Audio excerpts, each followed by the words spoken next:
problems that we're facing. So start thinking a little bit about those problems. And then what we will do now is just open up the discussion a little bit with some of the stuff that we are doing in Estonia. And just raise your hand if you've ever heard about Estonia. Yeah, now you should. Okay, now everyone should raise their hand. If you haven't raised your hand, then you weren't paying attention yesterday. So we're going to talk a little bit about some of the initiatives that are popping out from Estonia, just to inspire you a little bit. Maybe some of them could be useful for your own country or for the region, and that would serve maybe as inspiration when we go to the solutions phase. But before we get to solutions, we need to bring out the problems. So start thinking about what issues are you facing, or what issues you see the community struggling with. But let's talk a little bit about Estonia.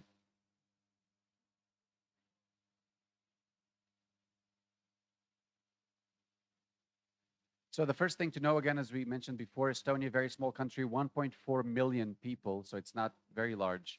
And it has produced a surprising number of unicorns, of this multi-billion euro companies, but also the number of startups per capita is quite high. And I think some of the issues that the teams and the companies were having there are similar throughout the different ecosystems. And what started happening there was that it wasn't so much a government-led initiative that led to some of the solutions. It was community-driven, meaning that it was the community itself that was coming up with those solutions. So let's just start here. Yes. So the startup sector is growing at around 30% per year. As of last year, so this is a little bit out of date, there's 1,100 startups. Every 98th person on the Estonian workforce is connected with startups. So that means we have a lot of new jobs being created by startups, which is great because these are numbers that can show to the government that this sector has an impact. The government loves the third point, which is startups were paying 97 million in employment taxes. A lot of the times when we talk to the government, we need to reinforce the fact that these are startups that are based locally, kept locally, and creating jobs locally, which is difficult in a small country because the tendency is always, or it used to be always, that as soon as a startup grows big enough, they shift to London or to Berlin or to the US. And now we're shifting the narrative and talking about how much in employment taxes are staying locally, which helps also with the story when we talk to the government.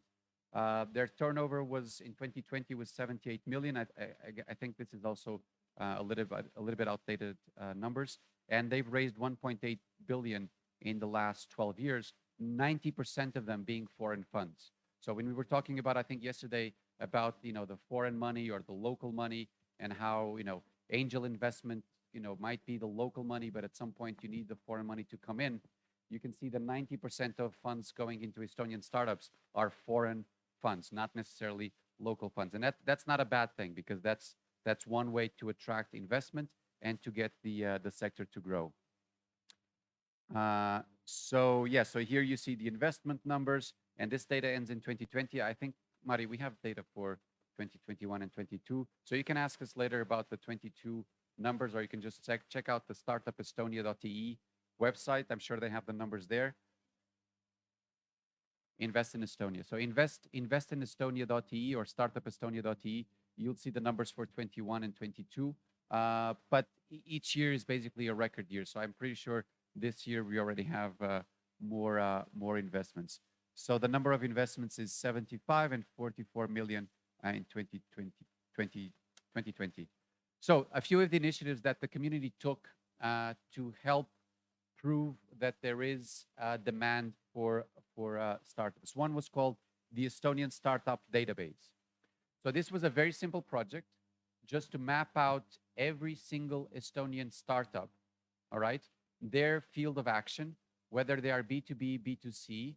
And then the most important thing, and this is kind of, we're bragging about this coming from Estonia, and for us, it's kind of easy to get access to this data because a lot of it is open data, meaning that anyone can publicly connect and get information. was the number of employees that the companies have and how much they were paying in employment taxes and how much was their turnover. This is possible because the tax information of each company is open. So I can know how much Bolt is paying in taxes. I know how many employees Bolt has in Estonia. I can just go to the tax office and freely ask this information. So based on that, we build a database, and you can see, this is also what helps to, build this narrative that the government should be paying attention to this sector because it is a driver of growth to the economy, and therefore you should have legislation that supports the sector from an investment point of view, from an employment point of view, from attracting foreign talent. If you're talking of a country of 1.4 million, there's not enough software developers, I guarantee you that. So a lot of it has to be talking to the government about which initiatives they can do from a legislation point of view to attract people to work there and attract investment. And you can only do that if you show them the numbers, if you show them that there's a reason to invest in this because it is driving the growth. So having this database was super, super helpful. Any questions about the database? No one? One question. Oh yeah, thank you. Alan Okello from Tukole. This is really interesting. I've tried over the last 5 years. I do a lot of policy advocacy for the solar sector in Uganda, and we've been trying to build something similar, not even on a platform, but on Excel. And our government is really interested in taxes paid on profits. So I'm interested why that you prioritized turnover instead of something That's a like great that. question. Yeah. That's a great question. You have to understand that the tax system in each country is different. And in Estonia, you do not pay taxes on profits. Yeah. You pay taxes on dividends. Yeah. So if the profits remain within the company, you can reinvest those profits so you don't have to take the money out. If you do take the money out, then you pay taxes on the dividends. So you pay taxes on money leaving the company. So we don't focus on the taxes on profits. But I think in your case, it could be one example that you could use. Yeah, there was a question there. I just wanted to know who pushed the initiative. Was it a collective of startups? Was it the government? So it wasn't the government, I guarantee you that. Actually, this one I can, do you know how it got started or not? Actually, this one I can speak myself because, first of all, before Startup Estonia got money, there was a lot of lobbying for this to even get started. So then they got some government money, but this database, they started putting together basically on their own. Like this gentleman right here said on an Excel, there was nothing fancy behind it. But because the Estonian tax system is it's quite transparent, it's easy to get that data, right? But it started really as an initiative of people working on an Excel. Yeah, I think with no crazy funding or no project writing or just really someone's personal initiative. Yeah, it was basically the ecosystem players. So it was a lot of the VCs or some of the more active angels that wanted to put it together, some of the organizations working with startups and just putting this information together, starting with an Excel and then moving it to a live database. Yeah, so there's also a specific definition. I think yesterday we also had a question about the Startup Act, and there was a question about, what is an SME or what is a startup, right? So this also helped when there was a definition about what constitutes a startup to help guide the policy discussion within government. So a lot of it was about being technology-based, innovative, global growth potential, scalable business model, and repeatable business model. It still leaves a ton of ground for questions about, is this a startup, is this not a startup? But at least it narrows down the focus a little bit, and it's easier for the government to understand what kind of policies they're making to address these companies. But I think this is an important discussion to have based also on what you guys were talking yesterday about the Startup Act here. So I don't know if this one is probably also out of date, but yeah, on the terms of unicorns, we already talked about this. Skype being one of the first ones, Playtech, TransferWise, Bolt, Pipedrive. You might recognize this. Verif is already a unicorn, and Monese, I'm not sure if they're not there yet, but they're on the way. Anyway, lots of unicorns. The other thing we did, or that the community did, is very similar to the exercise we were doing yesterday. And I remember, I don't know which group was talking about it. I think Actually, I'm gonna like just interrupt. Like from the previous one, from the first one that we did in Kenya, in Nairobi. No, no, no, yeah, go back to the slide. That was actually like Joan, who's not here at the moment, from Banjia. She built a pretty similar pipeline. So you remember the exercise we were doing yesterday, right? The mapping of the startups and the ecosystem. So that's kind of a proto version of what this is, right? And again, this was the community doing it on itself. And I saw yesterday there was one group at the end when they were doing these solutions that they said one thing we need to do is map the ecosystem. Well, this is what also in Estonia they did. They started mapping the ecosystem, creating a startup mindset as being the first phase. Remember, there was also some people talking about, why people go into startups. So startup mindset, pre-startup, startup, and scale up. And there's no talk of exit, but it kind of follows a little bit the same path. And then you talk about mentoring and events. So who is doing mentoring and events? Incubators and accelerators. Which ones are the incubators and accelerators? Co-working communities for the different areas, and then funding. Who is doing funding at the different stages. And you see Garage 48 is here, and I don't see us anywhere. And for example, Startup Wise Guys is here, and I think they might be somewhere else. But you see the different players throughout the ecosystem, and this is very, very useful for the startups because they know who to go to, but also for the community and for the government to know who is doing what on the community. And that particular one was like a result of one day workshop where the Estonian like a startup ecosystem players came together, and we just that was like basically one of the results, like in a similar exercises we do here. So yeah, someone just took the time to design it Yeah. nicely. What else? So the legislative environment is clear. This is super important. There is funding, and the startup ecosystem is good. All right, so maybe then some of the other initiatives that we talked about to tackle the lack of people. And I know, Mari, maybe you want to talk about the startup visa? no, No, okay. So one thing was the Estonian startup visa, which was an initiative to help bring foreign talent in without needing a traditional work visa. So I mean, already Estonia already benefits from being inside the EU. So any other EU citizen can freely come in to work. But if you're talking about recruiting tech talent, usually you would go to Ukraine, Belarus, maybe India. And to get those people to come in, it was kind of difficult to bring them because they needed to be super good specialists. And it was not an easy visa process. So what the community did is come up with a startup visa to attract tech talent to work in existing startups or to attract foreign founders to come in and start their own companies. And the good thing about this second part, the people coming in to start their companies in the country, was that if you look at the visa application process and the decision-making process of that visa, it was not your typical visa application where the police and border guard is looking through your application and all of that. There was a community-driven committee of other startups and investors that were looking at your application and kind of making a decision based on your business plan. So if you had a good idea for a startup, you would come in, and it's almost like the country is investing on you. The country is your first investor, and they say, this guy is good, we want to bring them to the country. So the committee that decides on these visas is not government, the police and the border guard. It's the startup community deciding we want to take this guy into our country. So it's a very different type of approach, I would say. I don't know, any questions about the startup visa? No? One question? Yeah.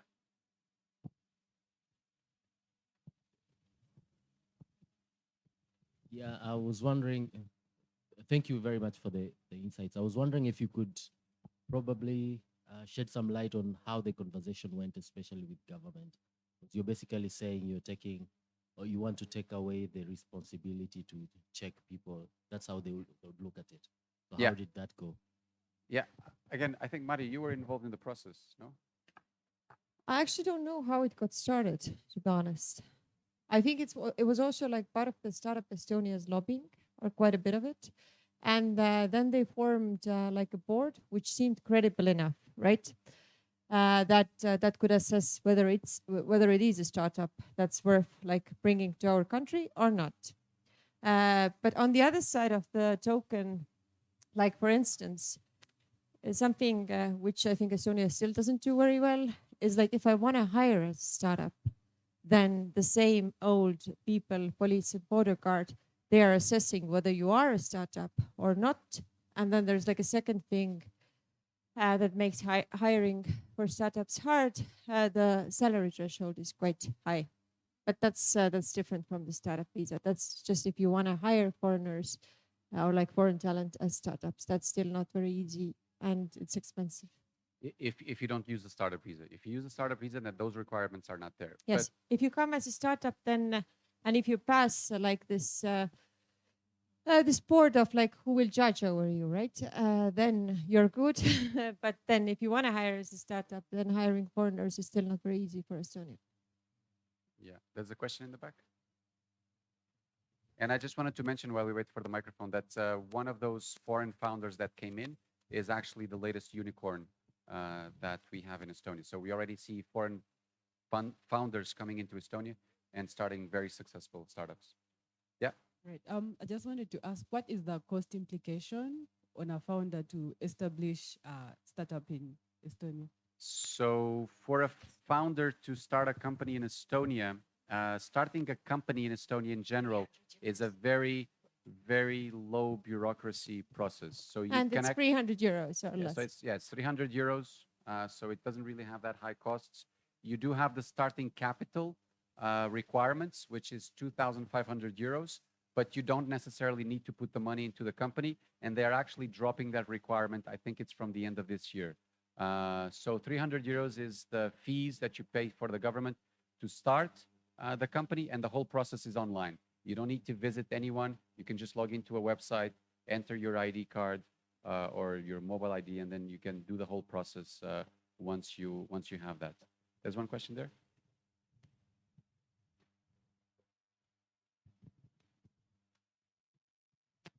Good morning, everyone. The Estonian country is the first to ever have a virtual parliament. I just need to know what impact has that had on the Estonian people? How effective has it been, and how do you go about it? You mean virtual parliament? Yes, like the parliamentarians don't meet in a parliament. Yeah, I think they still meet in a physical location. Like Okay. there's still a house, they still meet there. I think during the Corona crisis, there were a lot more virtual meetings. And I think the only way that that functions is when you have indeed a digital society where, you know, every citizen has an ID card with their identity digitized. So you can do a lot of the processes that you would do physically, you can do them online. And that facilitates that. I don't want to go into much detail about it, but we can have a conversation over coffee. But just one thing that they've done as well is to make the country resilient to any foreign invasion, which is a very sensitive topic right now because of the whole thing in Ukraine and with Russia. But if needed, all of the land registry, the parliament itself, all of the government systems, there is a backup server and a way to keep the country running, even if physically the country is occupied. So there is a way that all the government keeps working, even if you're not physically able to do that. So there's backup servers. I think it's in different embassies throughout Europe. I don't want to disclose which embassies for security reasons, but it's quite resilient. Let's put it that way. So just quickly, the startup visa, very successful. A lot of people have moved there. Top countries, Russia, maybe not so much now, but Iran, Turkey, and India. And for employees, Brazil, India, Russia, and Ukraine. There's information on how to apply for the startup visa. I think we're going to share this presentation with you, but you can also just check the Startup Estonia website. And what else did we want to talk about? Yes, another thing that was very important that the startup community did was to have a complete web page of model legal documents. So a lot of times when starting a company, I think we were having this discussion yesterday at dinner about the founders' agreements. The initial agreement between founders, the starting, the first term sheet.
The whole point of it is to allow people outside of Estonia to have access to the digital platform that was created for Estonian citizens to operate their business, in this case, to operate their businesses remotely.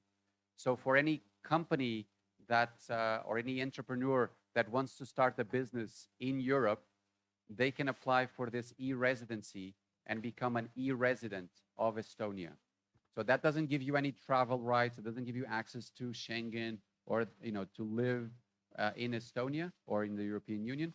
But what it does give you is the opportunity to start a company in Europe, open a bank account in Estonia, which means you can start a business and operate it legally from Europe. So with a very low bureaucracy, easy to understand taxes, and access to the markets there.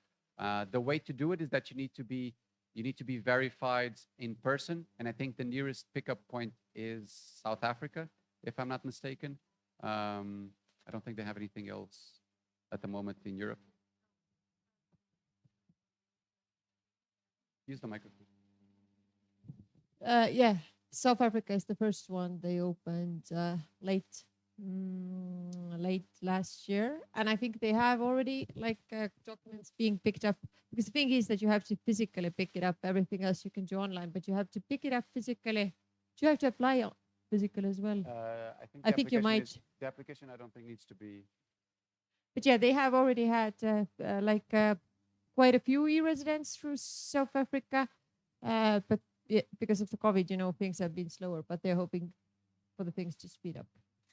Yeah, and that's it. I don't know if you guys have any questions about the e-residency. Take a picture. Do you have any questions about the e-residency? What perks does it give you? Did you One question. talk? From the Estonian perspective, how is this beneficial for the country to have the? How is this beneficial for the country? This is To have very the beneficial for the country because it increases the tax base. So it's a very small country. Not a lot of people are having babies. So the population growth is very minimal. And this attracts companies to start their companies there. It attracts entrepreneurs to start their business in Estonia, right? So it increases the tax base. If some talented African entrepreneur wants to start a business in Europe, they would then choose Estonia as a place to start their business. And then, of course, if there are taxes to be paid, not necessarily on employment, but maybe other taxes, or eventually maybe even on unemployment, they would be paid in Estonia. And if you're considering opening a company and you do it in Estonia, like we mentioned before, there's only taxes on dividends, not on profit. So if there's profit, the profit can remain in the company, being reinvested into the business to grow the business, and then you would only pay taxes on the money once it leaves, so on the dividends. It's very popular with solo entrepreneurs and businesses that want to operate from Estonia. And I think they've also commissioned a few studies from from some of the consultancies to see what is the impact of e-residency and how much taxes are now being, or how much revenue is being created for the government based on e-residency companies. So all in all, it's a success. Yeah. I'm very interested in like setting up a company in Estonia based on what you've just been talking about, and I need to know something here. Sure. When you speak of less bureaucracy, Yes. could you expound on that a little bit? Like, Yes. what are some of the bureaucracies that you guys have done away with Yes. so that you can attract like business? All right. So startups? just Yeah. very simply, because I don't want to dwell too much on this, but very simply, Okay. in most cases, you do not have to visit any government office. Number one, everything is online. You can do all government interaction from behind your computer. You don't have to sit and wait behind the queue anywhere, anytime. If the government already has information about you in one of their databases, you do not need to insert your personal information any other time. The different systems communicate with each other. Starting a company, as we said, is once you have the residency, you'll get a card with a chip. This is how you interact. So you put the card inside the computer, and then it knows that it's you. And once you start, if you want to start the company, like Mari was saying, it's 300 euro that you pay as a fee, but you start the company online. And then the company is legally started. And then you can open a bank account, which for some of the banks, you can do it with a virtual visit. Some others, you still need to physically visit the bank, which is a bit of an issue if you need to travel to Estonia. But you need a European bank for that, right? Uh, That's where the WISE and everything comes yes, in, right? Yes. That's the question. How do you, so a lot of the teams that we've had from the hackathon, they've used WISE for this. And then, so this is just on the broker side. Then if you talk about taxes, if you don't have, for example, VAT, then you only report taxes once a year. And again, it's all online, and you can have, you should have an accountant that is certified to do this for you. But the cost of submitting this is also quite low. It's maybe 100, 150 euros. If you do have VAT, then you need to report it on a monthly basis, but you either can do it yourself, again, everything online, or you hire an accountant for maybe 50 euros a month. So bureaucracy in that sense, it's very And your streamlined. personal yearly taxes, like just having the States experience personally, the yearly taxes to submit them, it takes like 2 minutes, honestly. Yeah, something like that. I don't So- even look at it because it's all pre-calculated, haven't been cheated. It's all there, black and white. You just have to submit. So this is really, like, I think the paperwork really is easy as long as you have a working ID. Then everything else is There was smooth. a question over there. Thank you. Listening to this whole conversation, it takes me back to some of the discussions we had yesterday. For example, all this, how does it affect one of the key questions we were talking about here about nationality and and stuff like that? Do you have any rules, any policies that prescribe your actions as an So can you expand on that? And do we have any policy? Yes. Yeah. Stuff like,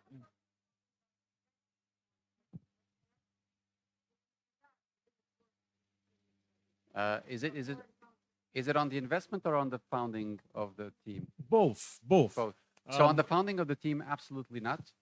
Okay. I mean, I think the country as a general perhaps has quota numbers of how many people can come in, but this Okay. is where the startup visa bypasses that, Mm, right? So if let's say there's a quota, how many Turkish citizens might come in? Yeah. If you come with a startup visa, that's a different quota system because you're coming not just as a worker, but you're coming to start a business, right? So I don't think there's a although, if I'm coming to start a business, like my friend was saying there, would I be required to take on a national as a partner, or can I do it no. alone? You don't need to have a national as a Oh, partner. No, okay. no, and especially if you do it from an e-residency point of view, where you don't even need to physically Be there. be there, Okay. right? So there's no need to And- have a and- local and does partner. that affect me repatriating my profits and stuff like that? The profits that are generated on the company that is established in Estonia, yes. And if you want to move that money out, then you probably take dividends on which you would have to pay 21%. Okay. So actually the tax, I forgot to mention, the gentleman in the back was talking about the bureaucracy. The tax system is super simple. flat 21%. On a- There's no, variable. There's no sliding scale. It's flat 21%. Everyone pays the same, and that's on me as an individual or a company. It's 21% for everyone, which is not too low, but it's simple and understandable. Any more questions? There was one more question. There's one there, and then let's move on to the actual community here. Yeah, thank you. So I think my question was just wanted to know if you charging the capital gain taxes, good that you have mentioned you charge up to 10%. So how do you charge? Do you charge after profit or before? How do you charge? What's the modality? Again, if you have profit at the end of the year, you pay 0 taxes. 0. If you have a profit at the end of the year, 0% taxes. The money stays in the company. Okay? So if your goods cost you 50K, and at the end of the year you charge 100K, your profit is 50K. Of that 50K, you pay 0, because if the money stays in the company for next year, for you to grow the business, you don't pay any taxes at all. The only time you pay tax, so this is taxes on profit, 0. Good? If you take the 50K that was left at the end of the year, and you want to take some of it to the founders, all right, the shareholders, if you take some of the money out of the company into your own pockets as a way of, making a living, then you would pay 21% of, 20% of that as taxes. All right? So that's not tax on profit, that's tax on dividend. It's a slightly different concept. What happens if you're selling the company? You also, if you put the money in your pocket, you have to pay tax. So if you sell it, right? It's basically the same. Yes. You're going to take the money out, you have to pay taxes. Yeah. Yeah. All right. Any more questions about Estonia re-residency? You can connect with me or Mari through the breaks. Yeah, this was just a small intro and inspiration. I think some of the initiatives that were done there could be useful. Not all of them are applicable, of course, but you can see how some of them were initiatives coming out of the startup community. So, are you guys ready to work? Yes. That was not a lot of energy. I need to see more energy. Are you guys ready to work now? Yes. All right.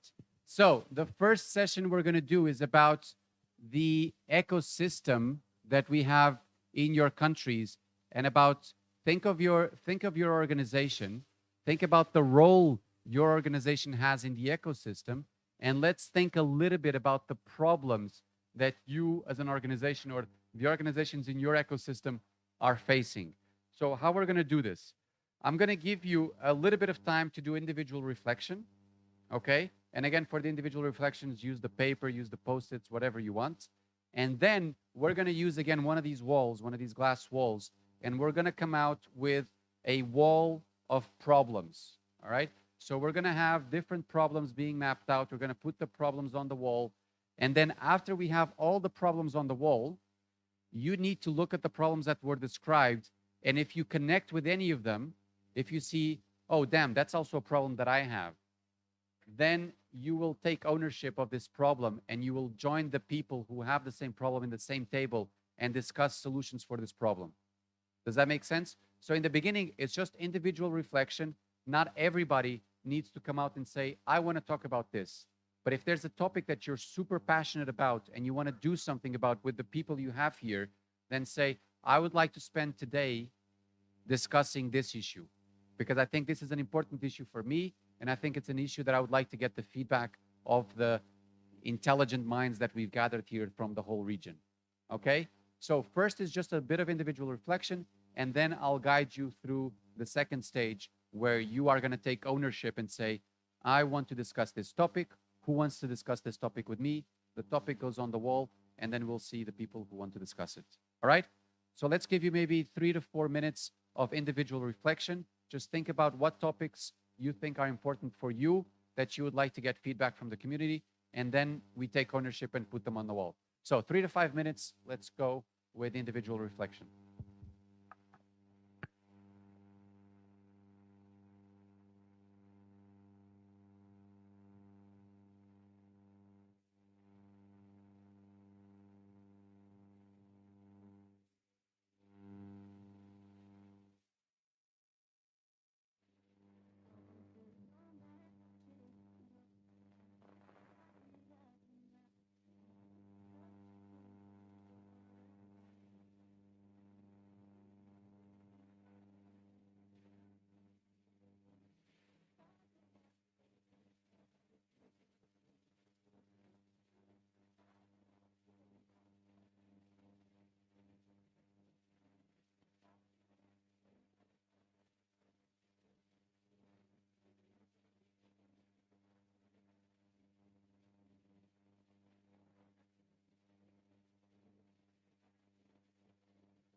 All right. So, guys, can you hear me okay? Yeah?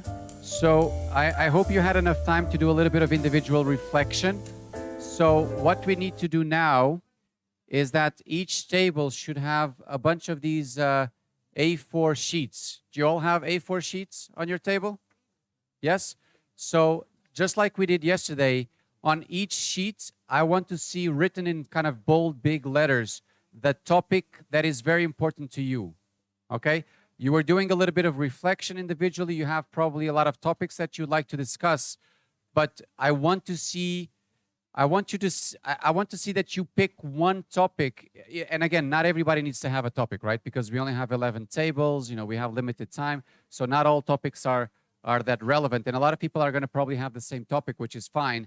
But what I need you to see is that you're going to write down a topic that is very dear to you, that you feel very passionate about, and you feel so passionate about this topic that you want to do something about it, meaning that it's not something someone else should solve, but it's something that I want to take a part in solving, all right?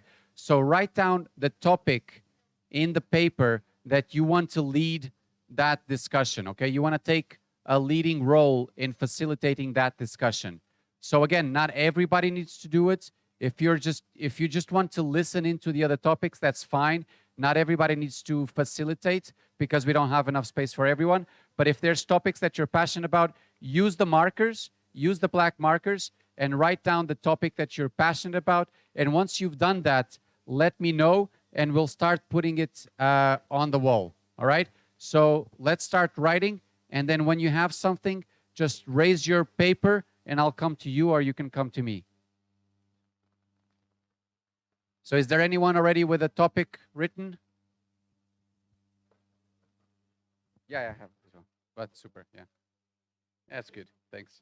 I think for now we're good. Let's see if they write.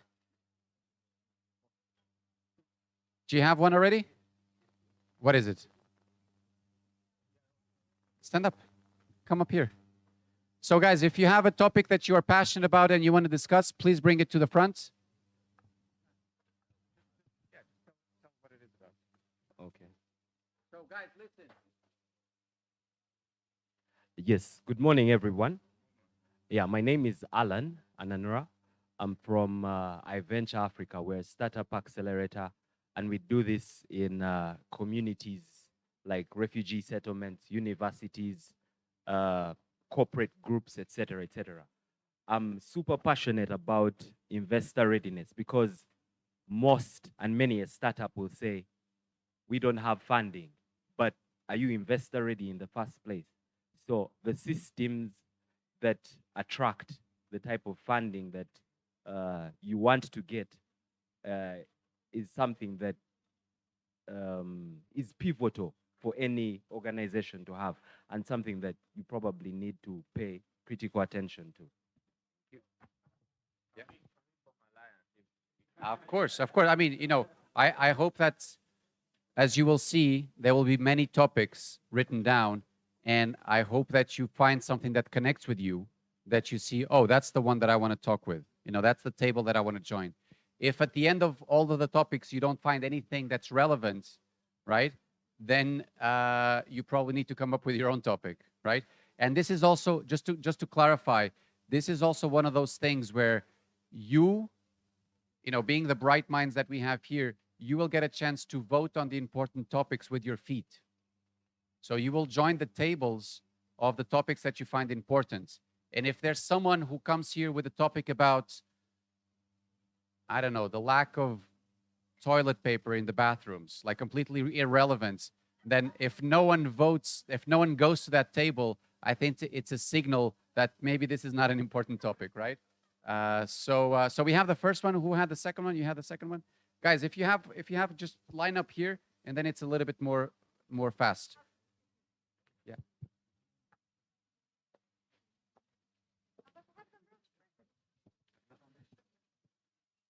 Hi, good morning. Our topic is changing the face of business publication through digital marketing and business directories. So the reason we're focusing on this is realize that there are very many businesses that are actually stuck in between MVP because they are not getting out to the right market. Or even where we live in a regular life, you may not know where to find a product or a service, and yet it's actually within your community. Yeah. So how do we then maximize the opportunity of digital marketing to identify and reach out to products and services that are actually within our community? Yeah. All right. So let me just clarify. So is this something that you as an organization are facing, or that your teams are facing? This is something that my organization is solving. Yeah. All right. So this is the second topic. Thank you. And now the third one. Thank you very much. The topic we have has got to do with making services for startups affordable. A lot of times, startups do not look for support and help because they can't afford. And therefore, they end up actually into all sorts of problems and trouble. So for me, the question is, okay, how do we make this affordable? Yeah. Very good. All right. Thank you very much. Next one. The problem I And guys, during the presentation, try to listen as well. the problem I see is cross-community partnership. I guess in Nairobi, the biggest problem is accelerators compete; they don't partner. For example, we are the lead for Techstars in Kenya, or rather in Nairobi. And until Techstars talks to Microsoft US on our behalf, Microsoft in Kenya won't do anything to support the local ecosystem. And it's the same across other innovation hubs. I ran an event, instead of other innovation hubs coming to support, they want to run concurrent events, and it becomes very All right, problematic. Cross-community partnership. Thank you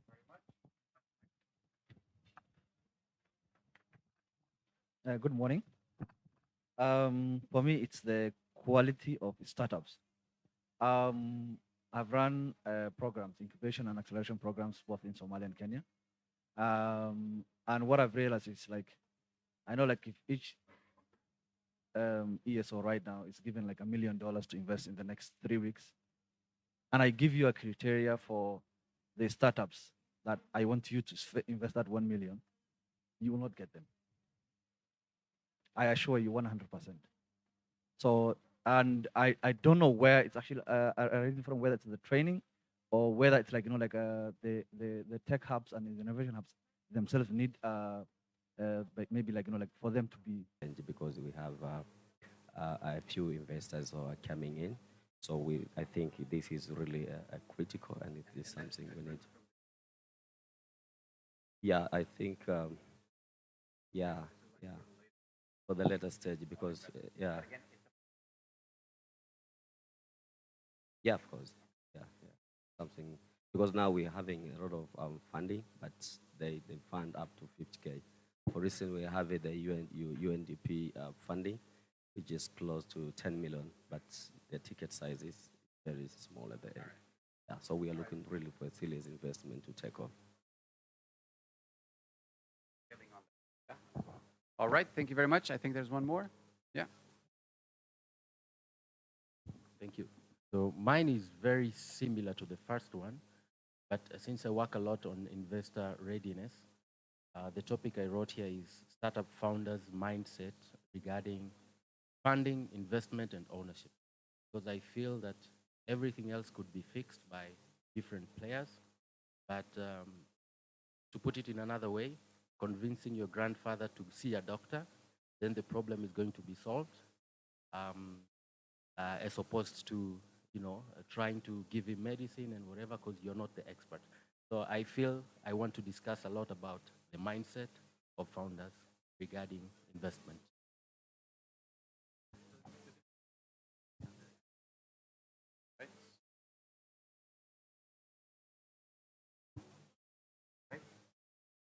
Does anybody else have a topic that they would like to discuss or get feedback from the community? And again, I just want to emphasize that, and I see a lot of it here focused on the startups, which is good because this is the ones we're helping. But is there any topic that is dear to you as an organization? Something that you're dealing with currently? It could be, I don't know, from your own financial situation, from your dealings with the government, from your HR situation. Is there any topic that your organization is going through that might be similar to what other organizations in this room are going through, where you might want to get input? There is one? Yeah, come on up. You have a paper?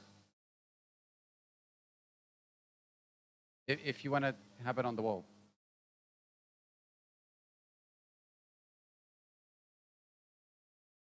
Give you a marker. You can talk about it.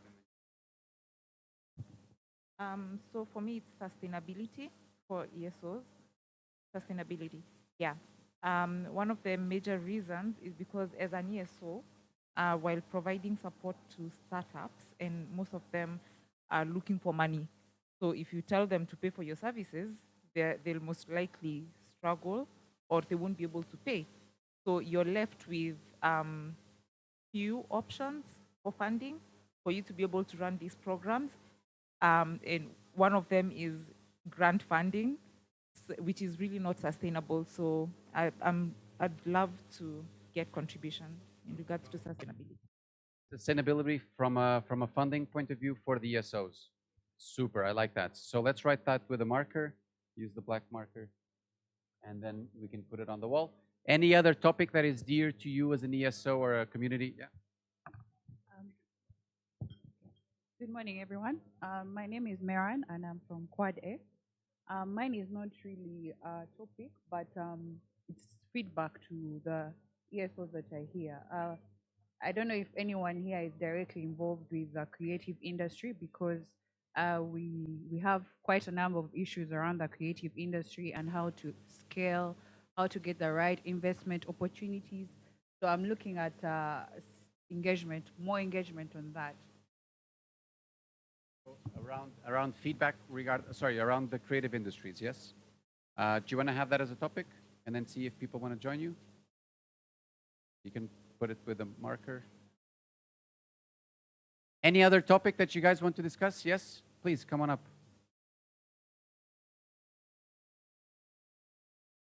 And in the meantime, if you have any more ideas, you feel free to write them. So, Emily.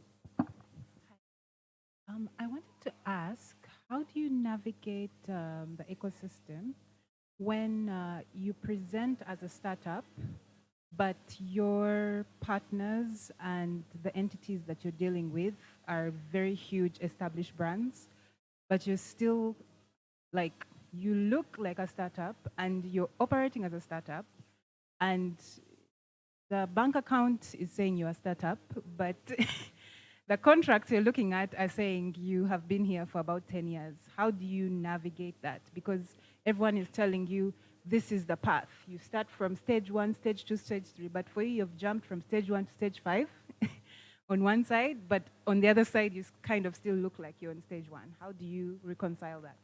Because that's kind of the issue we have.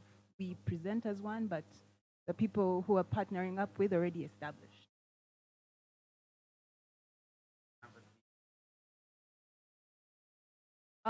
As a startup, because most people are like, no, you have to put your head down and shut up and go through stage A, stage 5. But then you have jumped the stages.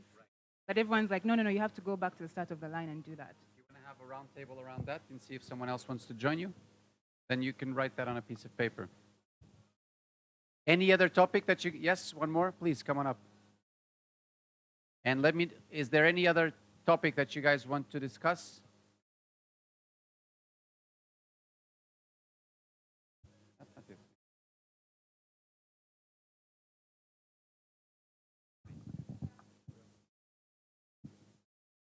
Thank you very much. For me, I feel the topic of business coaching and mentorship for startups should be discussed further because when you look at the different incubation programs, you have, for example, a 3-month period of incubation where, for example, these people are taken through all the stages of the incubation program. But after when they get to start the actualization of their businesses, the follow-up and the process of hand-holding these startups after the incubation period keeps lacking. And at the end of the day, they also fail during the process. And also, the capacity building of the coaches. Also, they have special skills that business coaches should have. But most of the coaches or mentors are also not skilled enough to make sure that they provide the extra business coaching to the startups. So I feel possibly we could also be able to discuss this. All right, thank you very much. Please write that on a piece of paper if you want to have it on the wall, if you want to have a table discussing it. So that was about business coaching. Do you have a paper? All right, you're going to write a paper. Yeah. Just to kind of like tie in with what Maren said, we work very closely with the creative industry, and I was a bit hesitant to raise it, but I think one of our biggest challenges, because we are in the creative industry and we function as that, but also function as support, is creating hybrid workflow systems, because literally when you're working in the creative industry in Uganda specifically, there's no work culture per se. So half the time it's almost like creative industries are being forced to assimilate to corporate work systems and structures, which then becomes complex because when you're supporting... We can talk about HR regarding our own company. How do we attract talent to work for the ESOs, or issues that we have in getting people coming to work for us? Maybe that's a more pertinent topic. Is that okay? Yeah? So I'll just add HR, and we understand that it's HR for our organizations, okay? Startups we focused on yesterday. I see a lot of the topics here have to do with startups, which makes sense because we're helping them. But I want you guys to work on you. How can you use the benefit of people in the room who are having the same issues as you? Please come on up. And I think we have space for maybe 1 or 2 more. So let's be focused. Yeah. There was one person was writing about business coaches, but I don't see the paper there. So. Okay, thank you so much. So mine, it's an issue of hubs, like what the hubs face normally. You find out that most people who come investing or creating more hubs, they mostly forget the existing hubs and they don't empower them. So we've been having or facing a challenge that most hubs, like for our hubs like KLab, we are mostly, we don't charge our tenants, startups, we don't charge them. They do work for free. What we do, we look for grants to operate. So you find out that hubs, most hubs like meet challenges of sustainability and operation perspective, or in terms of operating, they don't have any support or any that. So I thought of like if we could talk more about how these existing hubs can survive. They've been there, they've been impacting the community, but they have a challenge of not getting the funds and all that, or people who can invest in the hubs. But those who come, they create other hubs when they forget that there's some existing hubs that have been operating. instead of finding a way of working together and collaborating and empowering the existing hubs, they create more hubs. So more of empowering the hubs in terms of funding. How do you want to just write that on a piece of paper and then we can add it to the discussion? All right. Yeah, I was also thinking that maybe it's connected with the sustainability. Yeah, maybe it makes sense to keep that discussion here on the sustainability of the hubs, but you can write it on a piece of paper. We add it there. All right. We are almost done. There's one more. Yes, go ahead. But guys, you need to write it on a piece of paper, otherwise it doesn't get on the wall. Thanks. I just thought of this one thing that I thought I would share.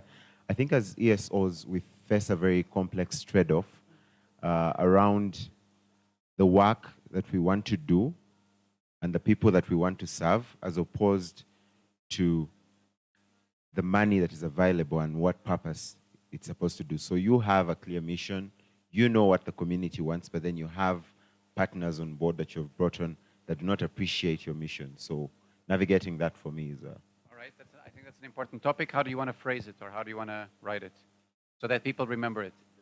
You're going to write it. All right. All right, so I think we're good. Are we good with topics? So how is this going to work? We have 1, 2, 3, 4, 5, 6, 7, 8, 9, 10, 11. Your topic is going to go to the sustainability, right? This one was about the mentorship. Did we say that the mentorship would also be somewhere around the mindset? Yeah. So perhaps we can merge these two as well. And then we have the last one, which is being written at the moment as we speak, and he's coming up with some description of what to write there. So I think we have then 6, 7, 8, 9, 10, 11, 12. We have 12 topics, and we're going to have 12 tables. So this is table number 1, table number 11. Let's do 12. So 1, 2, 3, 4, 5. This is 5, right? 5. And then there's 6, 7, 8, 9, 10, 11. And let's put table number 12 up here. All right, so table number 12 will be here. And so we have 12 tables and we have 12 topics. What you need to do now, as I said, is vote with your feet. Meaning that there was some post-its with numbers here. All right, so what we're going to do is that table number 1 is going to be talking about follow-on financing. You need to decide which topic you want to join, and you're not trees.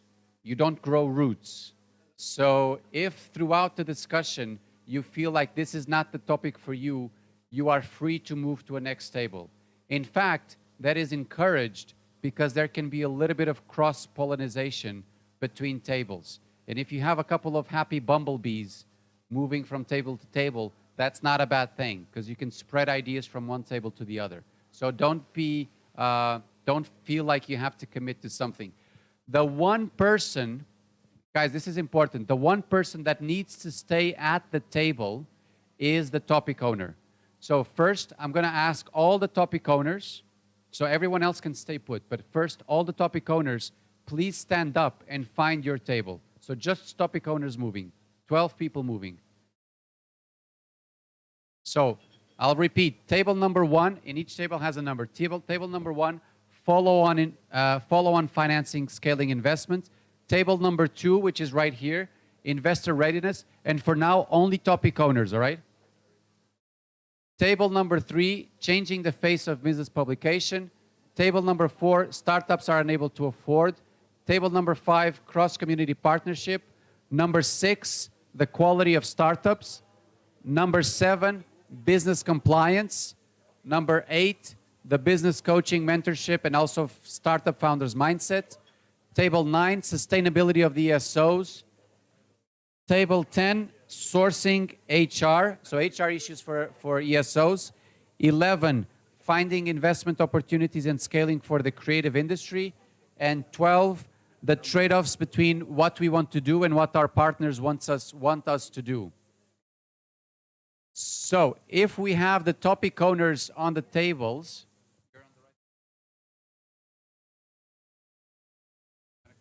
so a clarification about one of the topics. Just to make it a little bit more clearer, there are entities within us that support startups and probably through funding or mentorship just to get them started. So the challenge is how do we navigate these startups to penetrate the market? How do we get these startups to start generating revenue to sustain them? Yeah. But I think you can also look at how you promote your activities as well, how the ESOs talk about the activities. Like, I think the startups have had enough attention. Like, how can you do better promotion of your own activities? That could also be a good topic. All right. All right. So now that we have the topic owners hopefully there, what's going to happen is that everyone else, feel free to move to the tables of the topics that you want to do. We will provide you with kind of a framework to discuss. And we have until lunch. Lunch is going to be at 11:30. So lunch is at 11:30. So we have half an hour, and the half an hour is just for and of course, guys, the discussion will for sure continue during the lunch, right? But the first half an hour is just to get a clarification on what is the topic and to get a little bit more in detail about the problem itself, all right? Then you continue this over lunch, and then after lunch, we talk about solutions and next steps, all right? So first, before lunch, clarify the topic, get a common understanding of what the topic is, and go a little bit more into detail. And then after lunch, we talk about solutions. Don't start talking about solutions right away, all right? So guys, feel free to move. If you're a topic owner, wait for people to join your table. If nobody joins your table, then perhaps consider joining another table. But wait a little bit, because people will move as they go along. If you're lost, please consult the map. Each table has a number, so look for the numbers that you're discussing. You got rid of table 12? Eliminated? Under the 9? Okay.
Morning, everyone.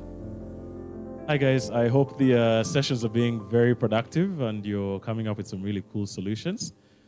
Just a slight reminder that the doctor is here for the COVID tests. So it's the final call. He's at the lobby of the hotel. So if you can please head there if you need a COVID test. Thank you. So he'll be leaving in 30 minutes. Please make sure you take advantage of that opportunity if you need it. Cheers.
Hey guys, how's it going?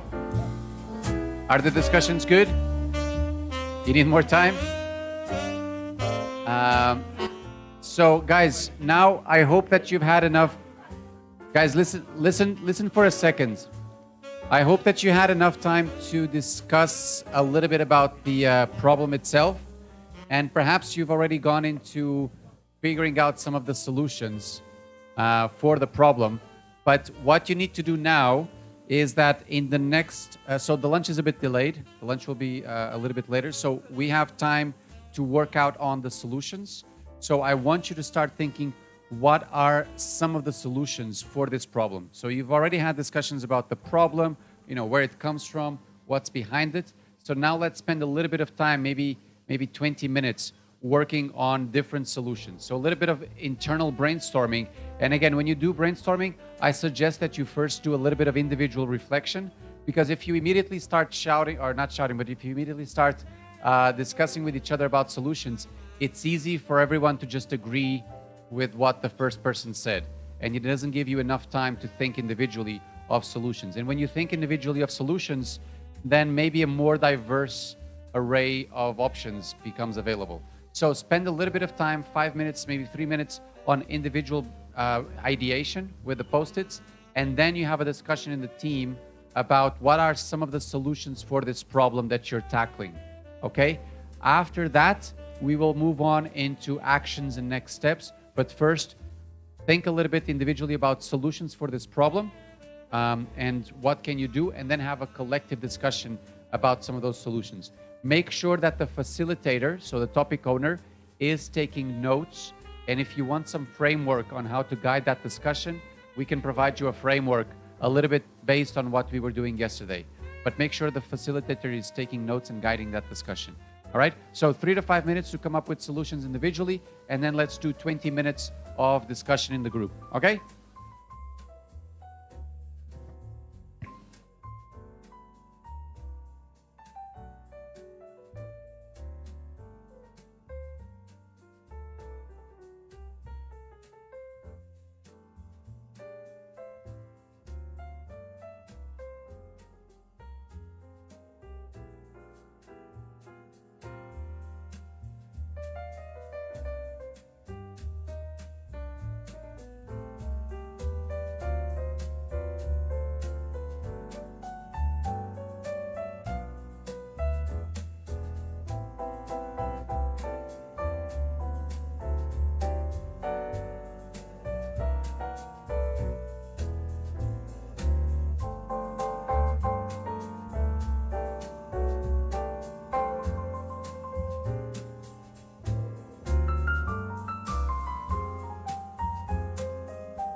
Hey everyone. So I don't know where you are now in the discussions, but by now you should start moving towards the action plan and the next steps. Okay? So now that you've had a discussion about the different solutions, so you mapped out different solutions, now start talking about the action plan. Who is going to do what in your table, and who needs to do action to solve this problem? All right, so start moving towards action plan. You guys are good, yeah? So start moving towards action plan. And for the action plan, we're gonna give you maybe 15 minutes. And then after that, we should be good to go.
All right, guys, how are you doing? Do you all have action plans and next steps?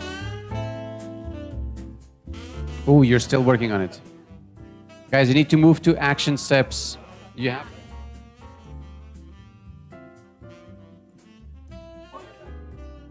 So I see most groups have. Right. You guys have something there? Yeah. All right. So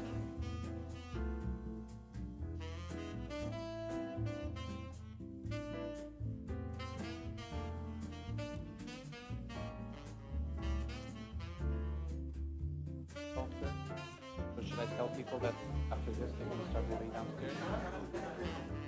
Okay. All right. Perfect.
All right, so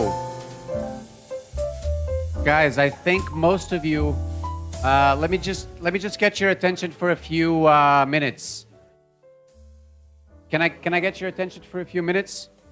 So guys, I think most of you are done. I see a lot of groups have finished with the action steps and the the whole problem and solution mapping. So the ones that are not done yet, you still have time over lunch to kind of conclude that discussion. So during lunch, you can finish that discussion. And what's going to happen after lunch is that we're going to gather here and we're just going to present the outcomes.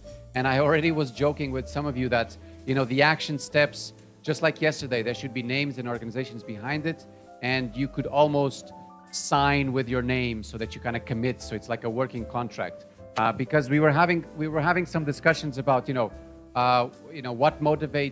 what motivates Garage 48 to do this, and what are we going to do with the outcomes. And at the end of the day, this is for you, right? We benefit from doing this because we'll put something up on our website and people will see that we're doing something. But at the end of the day, if there's issues that you think are important for the community and you commit to doing something about it, the outcome is going to be for you, not for us. We're not going to be. We plan to be back and everything, but these are your issues. And that's why we want to have names behind the actions so that you don't forget about what you discussed here and that you do something with it so that you empower your own communities. We do not want to come here with this sort of, and I know that we might have done that when we were talking about Estonia, but we do not want to come here with kind of telling you what to do or how to do it, because it's your community, it's your own issues that you've been working with. So I hope that the discussions that you were having in the groups were open and honest, and you were able to come up with solutions that you feel have a real impact, and also that now you commit with those actions about who's going to do what within your communities to tackle those issues. If you need any insights from what we've done in Estonia, feel free to ask, but I think at the end of the day, this is for you. We don't come here trying to tell you what to do or point you in that direction. So finish those discussions that you're having now. Then I think lunch is going to be ready shortly. We're going to move, I think, to the pool area again, right? So at 12:30, lunch is going to be ready. We're going to move to the pool area. If you're not done yet with the next steps and actions, do that. And then after lunch, we're going to come back up here. We're going to present the outcomes to everyone, also in a kind of way that you say, we commit to doing this. And then hopefully when we come back next time, let's say a year from now, we see the fruits of the discussions that we have because you guys committed to doing something. So just putting it out there one more time, what we're going to do with these results is we're going to share it with you guys, with the community. We're going to put them up on our websites so people can look at it. But other than that, we're not looking to pick your brains and use the know-how from here. So if you guys want to do whatever you want with these results, it's up to you. We're not in this to profit massively from it. Thank you. Good luck with your discussions during lunch. And for the groups that are not done yet, try to finish that up as soon as possible. 12:30, we have downstairs, I think, in the pool area again. And then we're going to come back to wrap up with the discussions and to hand you out with the participation diplomas. So let's wrap up the discussion and go for lunch. Be back here, I hope, in an hour or an hour 15 minutes. So let's be back here at 1:30, 1:45 max. All right?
All right, so I think the last few participants are arriving, and then we should have one person per group, but I think everyone in the group will come in front and present as we did yesterday. And also, I think, you know, understandably, we're all a little bit tired after the lunch, but I would welcome that after the presentations of each group, and I know that we have, I think it's 10 or 11 different groups, so it's going to be a long presentation, but I would welcome a discussion. So if you guys have questions for each other, feel free to ask questions, because at the end of the day, this is kind of the community pushing itself, you know, empowering itself. So the community needs to also put pressure on each other to deliver on the actions that they've established. So yes, I welcome that discussion during the presentations. Are we all here? Can we begin? Yeah? All right, so who wants to be, maybe let's do this by order. So team one, is team one ready? So let's get team one up here.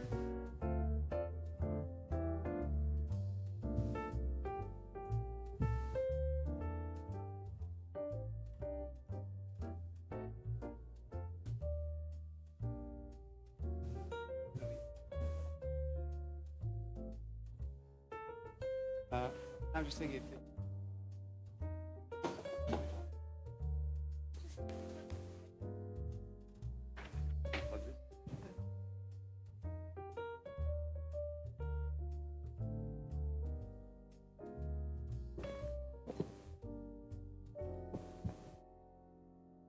All right, so is it just the three of you, or was there someone else in the team?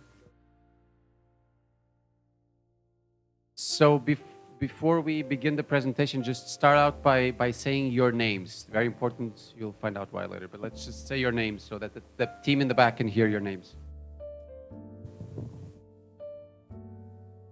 Hello, everyone. Good afternoon. How are you?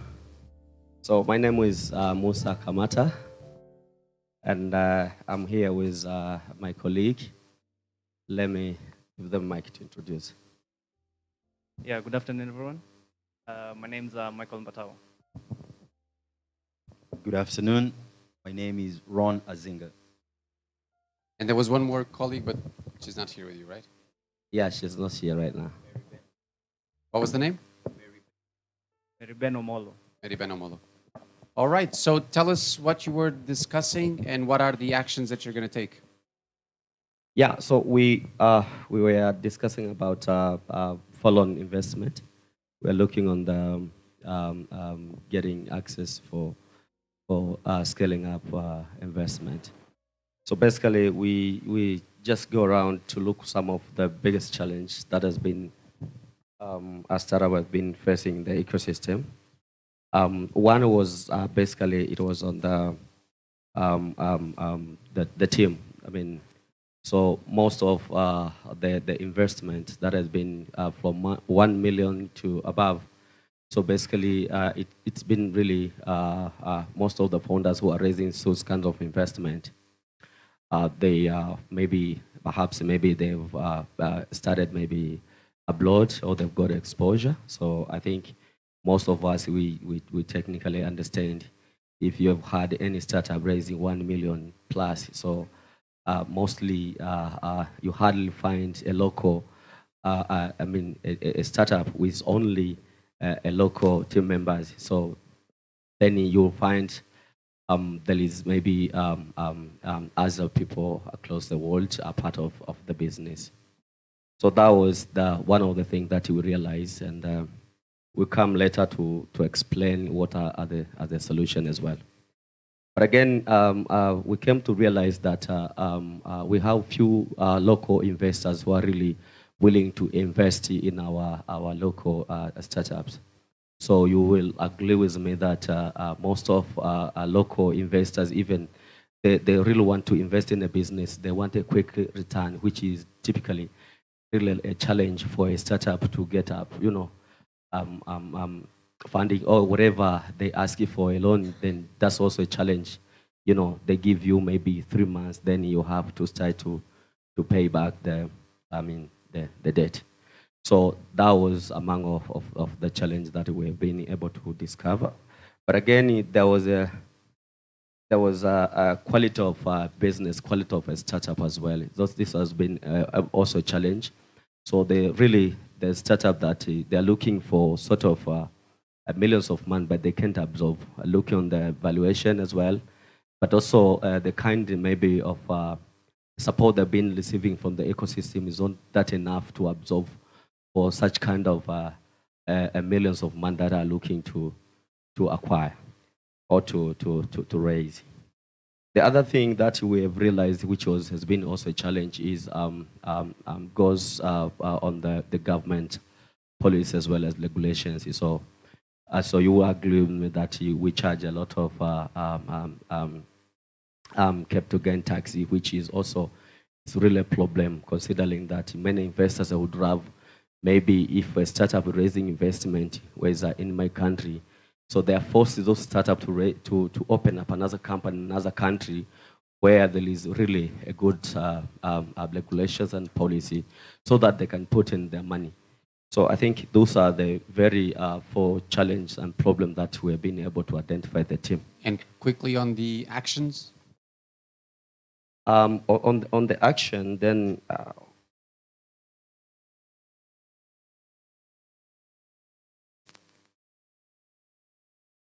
yeah. So on the action, basically we touch base on the innovation hub, really to provide very solid and proper mentorship when it comes to the startup that want to raise investment, like bringing up a startup who really they understand their market, their valuation and stuff. So most of the startup they don't even know really their value in terms, and they want to raise money. So I think at times incubators really they should provide a proper mentorship, but also the space or the hubs themselves, they should be really equipped enough with skills to provide to the startup, as well as the other thing that we've realized a takeaway was crowdfunding. So we thought of maybe we should have a local crowdfunding platform or an initiative that we educate or we let the local investors to really understand what it takes is for them, because really their mindset, they invest in tangible assets and they want a quick return. So I think this is one of the things that we think maybe we can mobilize, taking them through. This is how it takes. Maybe they should think also in investing in this. Looking to Nigerians now, they have coming up with syndicate investment and stuff. But I think we can bring this also in our ecosystem as well. All Thanks. right, let's give them a big round of applause. Well done. Wait, guys, just a second. Do we have any questions for this team? Does anyone have some questions they want to ask the team? No questions. So maybe I'll ask one. So for the actions that you have there, are you committed to it? Is there something that you guys are gonna try to do, or it's something that's nice to do but someone else should do? Yeah, so I personally, I think I was interested with the crowdfunding because that is also some of our strategic thinking, bringing up more investment in our country. But as well, my colleague here, because most of them they interact with Innovation Hub also, I think they will really work on their programming, make sure like they bring up a proper startup in the ecosystem. All right, then the only thing that's left is to give you the diplomas and take a group picture. So I think there's one missing. Ron, Musa, Mike. But let's give you one of these now, and then we can fill out the name.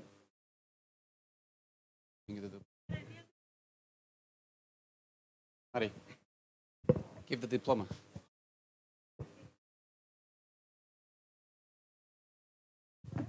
And in the meantime, team number two, do you guys want to come up here? Well, that's a big team. Yeah, the whole team. The whole team, if you want to.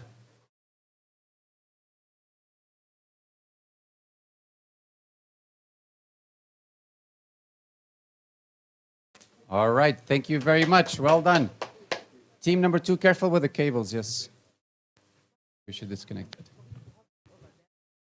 So before you, careful with the cables. Yeah, we're going to take that away. So before we begin, let's give the names to the team so that we know who we have here. So just one by one, tell us your names. Roger Nyakahuma. Tony Rogers Nsubuga. Hasacha Kulsum. Alan and Anura. Benjamin Manirafasha. I'm Prince Bonnie. I'm Brian Epono. And I think we can begin to present. Yes, go ahead. Okay, yeah. Well, we tackled on investor readiness, basically, which also matched up with the idea of empowering. So we described our problem in terms of SOs are not investor ready because SOEs are not investor ready. So they brought the problem description. We noted on it that this is applicable to the startups too as well, because since all the life cycles also startups also go through. So we come to the action plan. The action plan is that we need an investor readiness manual, which comprises of the criteria for which the business owners or SOEs and the startups probably could be having, and we could check in a list so that can access into funding and everything. So the solutions to it were, first of all, on the first note, we have a workbook, basically. We need a workbook with the checklists for all the stages, because we come to realize that each and every life cycle, every stage, basically, of an SOE or a business startup needs a funding, basically, from ideation stage to the exit stage, whereby so that it can successfully go through. Then also we discussed about with the solution, which has to publish the list of startups, SOEs, and investors on a platform whereby anyone can able to access, whereby if there's an investor available and there's a startup also registered with the platform, they can check through, and if those SOEs and startups are applied for, they can be verified from that platform, basically. Whereby there's no need to first have an engagement on face-to-face person, whereby this can also be a merge up of the information available. Then let's talk about also the solution to it also was about corporate structure boxes, basically. Like if an SOE is available and a startup is also available, we also need whatever companies or whatever registration they go through, whatever things they have to go undertake, so they can be verified as formal. Because most of the SOEs or startups which are not registered with the government or with registrar bureaus are not formal. So we looked at about incorporating them and also being formal at the same note, so that they can able to tap into the source funds, because the investors will require how legal are you, how are your financial documents, how are your business documents, how everything can also be accessed through that platform, whereby everything is just clear. So a person can able have an investor available for them. Then also we had, lastly, we also had about a clear growth plan, basically, that's which is the business plan strategy. So if they can also build up a business strategy which is viable and can able be pitched in through that solution, so that can able to have an investor already for that. So that from the ideation stage, since we are talking about investment in every stage, basically, we should have to support SOEs to put in place required systems and structures for this solution to probably run. And we then have an action plan to it with the people who are going to undertake this initiative. We have a company called iVenture, then also TRV. Then also have iCode, which is IV is led by Alani. So okay, iVenture. Then TIV is Tony, but Tony is not available at the moment. Then also we have iCode, which is by Prince Bonnie. Yes, please. Then of course we also signed in up. I also put up myself there because of Apple Pinpoint, which is a writing service basically.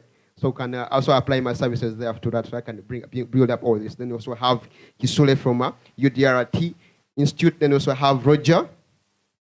Then we also have Tony. Actually, he's around here. Tony Rogers, basically. Thank you very much. All right, let's give him a big round of applause. One more thing. One more thing, sorry. when we were done, we had a controversial point that suggested that how can ESOs and startups look at revenue rather than investment? Go out to market, sell your stuff, and get investment rather than thinking about funding and that type of thing. And I felt that that was important for us to add on and to think about. Definitely. Well done. Any questions for this team? No questions. Let's clap. Let's give him a round of applause. Well done. I specifically like the fact that they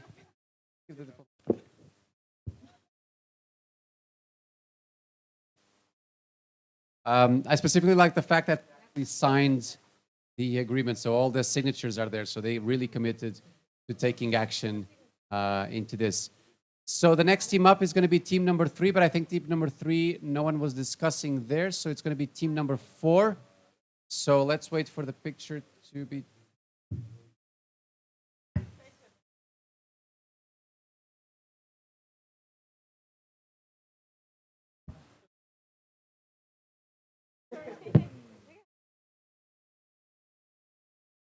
Everybody look and smile.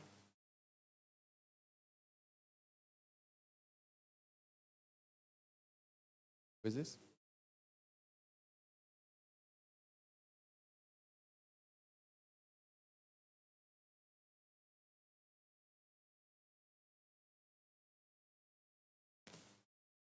All right, one more big round of applause. Well done, guys. Team number 4, come on up.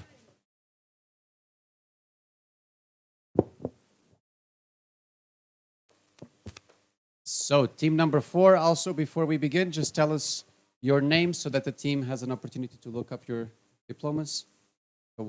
So everybody, hello. My name is Paul Emmanuel Tia. My name is Edmond Kyo. Hi, Rita Njenzi. Hello, Alan Katwalo. Hi, Pongo Sonti. So now someone of you has to present this. Okay, thank you very much. Our challenge was basically the fact that services in this space of supporting startups and so on were very, very expensive. And the vast majority of operators in the space are dependent heavily on funding, donor funding, and stuff like that.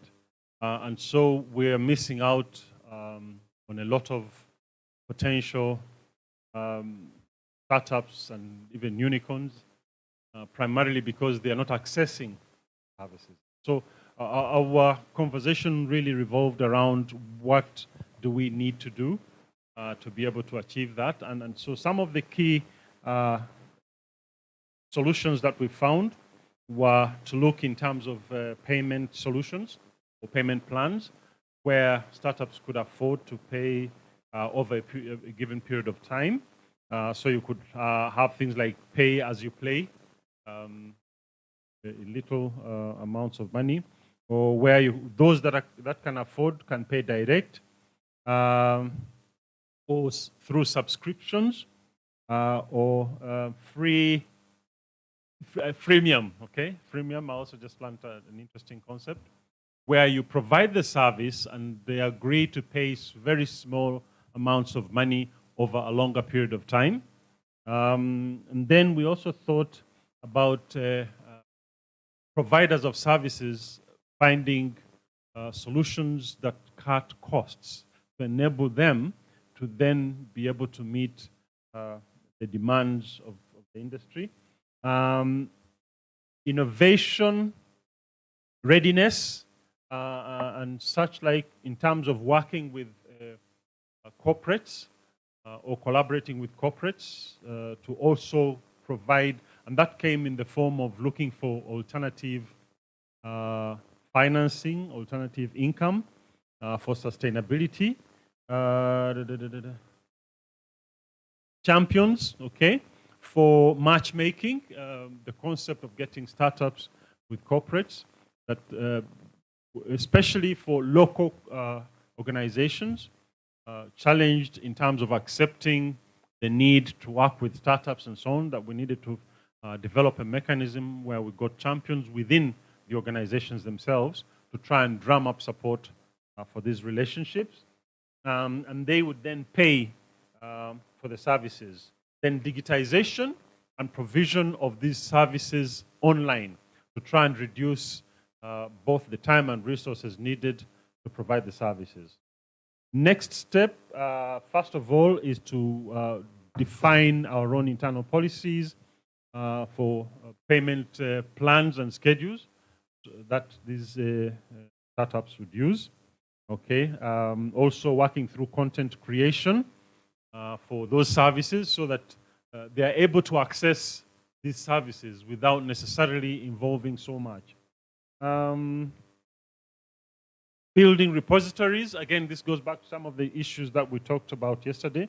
Building repositories for startups so that they can access information readily without having to actually come to us. We've talked about champion residents with corporations, develop working relationships with embassies. I'm told that embassies generally have small kitties for supporting this kind of work.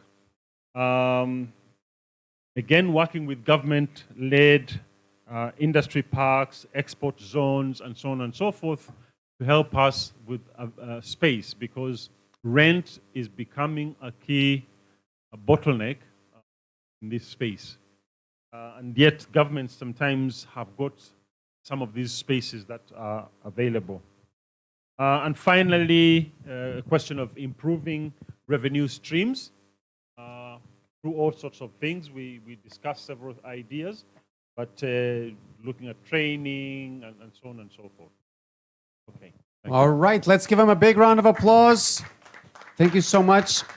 Any questions from the audience? No questions. So I see a lot of actions, a lot of next steps. Is the group going to take some of the actions, or who should take those actions? Well, we didn't go as far as actually signing, but all of us agreed that each of us, when we go back, need to implement, of course, to varying degrees, these actions. And so depending on the specific need. Right. All right, we have some diplomas. We don't have all. So maybe let's start with the ones we have. Rita, Tony. Tony. There's no Tony. There's no Tony. So Tony is not here. Alan. Maybe we can do the... Alan was before. I saw Alan before. Yes, that one. And I saw this. Thank you. And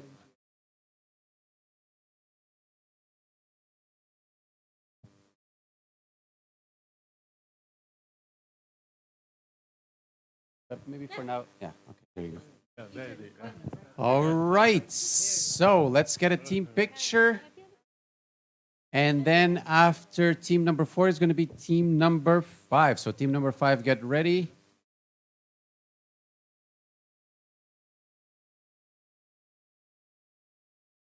And let's give them a big round of applause. Well done, team number 4. Well done, guys. Thank you. Team number 5, please.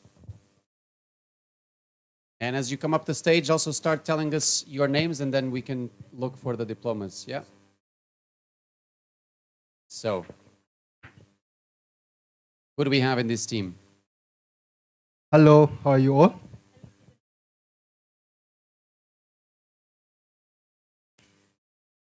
My name is Brian Namanya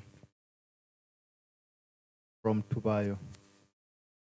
Hello everyone, I'm called Max Weber Simon. Max. Joan Mwangi from Pangea. Hakana Joseph Talemwe. Innocent Magoda from Statinev. So tell us what you were working on. The problem we were solving was the competition between hubs, the lack of collaboration, which is caused by a lot of hubs wanting to run solo programs, and lack of resource sharing among startups. So the solutions we came across were specialization. I think a lot of especially the younger incubators, don't exactly focus on one thing. So most of the incubators tend to do almost everything. So it's very hard for them to find areas of synergy. So the first place would be probably incubators starting to specialize. That means I'm able to spot the incubators I could work with. Ecosystem-backed events, just like this one. I think a lot of startup events happen, but very few ecosystem events happen. The more ecosystem players meet, the more they're able to exchange ideas. A central database. More incubators keep coming up every day, but there is no way of updating a list. So unless you are known by one of the others, it becomes very hard to even attend the events. So there might be a need for a central database where if you're an incubator or a startup enabler, you just upload your details, maybe they're approved, and you're able to access that.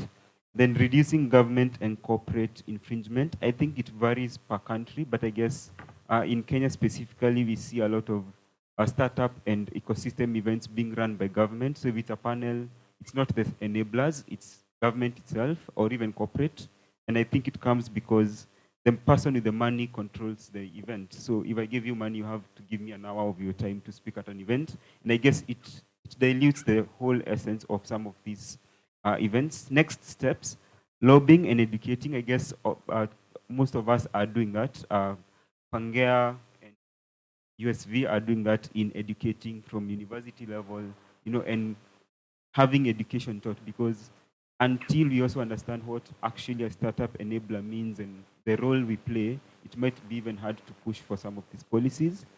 Building a community for ESOs. In Kenya, ASEC has been doing that.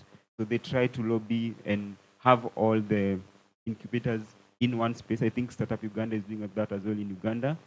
Lobbying for ESO-backed events. ASEC, Garage 48, I think this is one of those examples.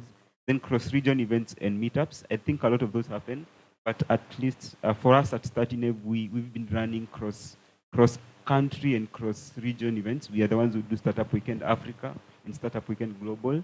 And the idea is to bring as many people from a very varying regions in one space to discuss issues and build solutions.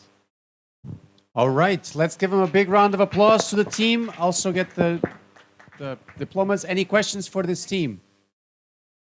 Any questions for this team? No questions. So I think that this is also one of the most talked about topics, right? This collaboration, not just within the country but also within the region. So I hope that following on the suggestion that we had before lunch, that you start discussing with each other and forming this committee or whatever it was with 2 representatives per country to work together, right? So yeah, well done. Let's give them a big round of applause. Get a nice team picture. And I think that was team number 5. So where's the number 6 is getting ready. All right, so team number 6. As you come up, please tell us your name so we can look it up. So who do we have in the team? My name is Awil Osman, Gay Trust. Winfred Fiona Adong, Ayoma Concepts Limited. Lobega Medi. Yes, good afternoon. We're in the last hours of the program. People are feeling sleepy and tired. And it's about to rain, so hopefully, yes, it will be a very good day. So the problem that we were tackling was the quality of startups. So the problem description was like difficult in onboarding high quality startups in incubation and acceleration program. The solution description was like creating steps and processes, curriculum to get quality startups at all stages. Generally, there's another group that's tackling, but from an ESO perspective. And that's when I was pitching this problem, I practically said, if I had the money, I would have actually challenged everyone in this place that I'll give $1 million and I will give you criteria of certain startups so that you can actually like fish for them in your ecosystem. and that will actually really. We have experienced myself, me and my colleague Joanne. The investing, we had the money, we had the program, we had everybody to actually jump in. We did for call for application, and we couldn't get the startups that we wanted. So sometimes we had to downgrade and actually pick startups that are not actually qualified for that kind of a thing. So the action plan, the first one was introduction of. We looked at it, we reflected in our journeys, and looked at it from a perspective of what was your experience when you get into entrepreneurship, and we realized actually whatever we were taught in campus is not actually what is done in the tech ecosystem. Like the business studies and the entrepreneurship 101 that you do in campus, but the first time when you pitch or you go to an event by the tech ecosystem, it's completely different. So now you have to unlearn everything and learn something new of how to actually build a business and entrepreneurship. So it's the first action plan is introduction of entrepreneurship 101 at schools. We're talking about at primary level all the way to campus.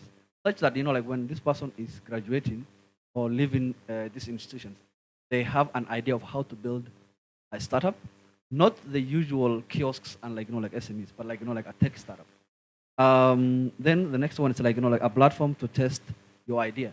Also the same thing. Another thing what we have done is we reflected and we realized sometimes most early stage entrepreneurs, they build solutions that are not supposed to be built in, or anyway, they build solutions without actually talking to the right people, and then actually building something that will fail in the future.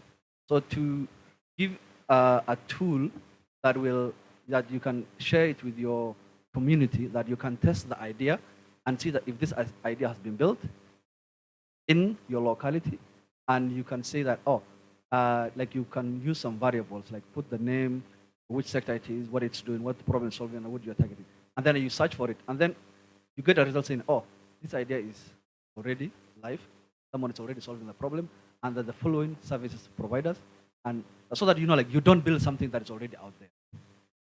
Or if you want to build the same idea, the same service, you build it differently. So you already get an information. Then the third one was to tackle, sorry, I'm taking a bit long, is we have seen for most of ecosystem players here, we have seen if you have programs in Kampala, you will find the same startups actually attending the same programs. Some of them attending, if it's 3 weeks, they attend the first week, and then they run away and don't attend for them. So it's you create some kind of a database that can be referenced by all the ESOs, so that you weed away the culprits, those guys who just show up for a day or two, and also those guys who chase funding. So they apply for this program, they apply for this one, they apply for this one. So it's before you admit any of these startups into your program, you check them in the database.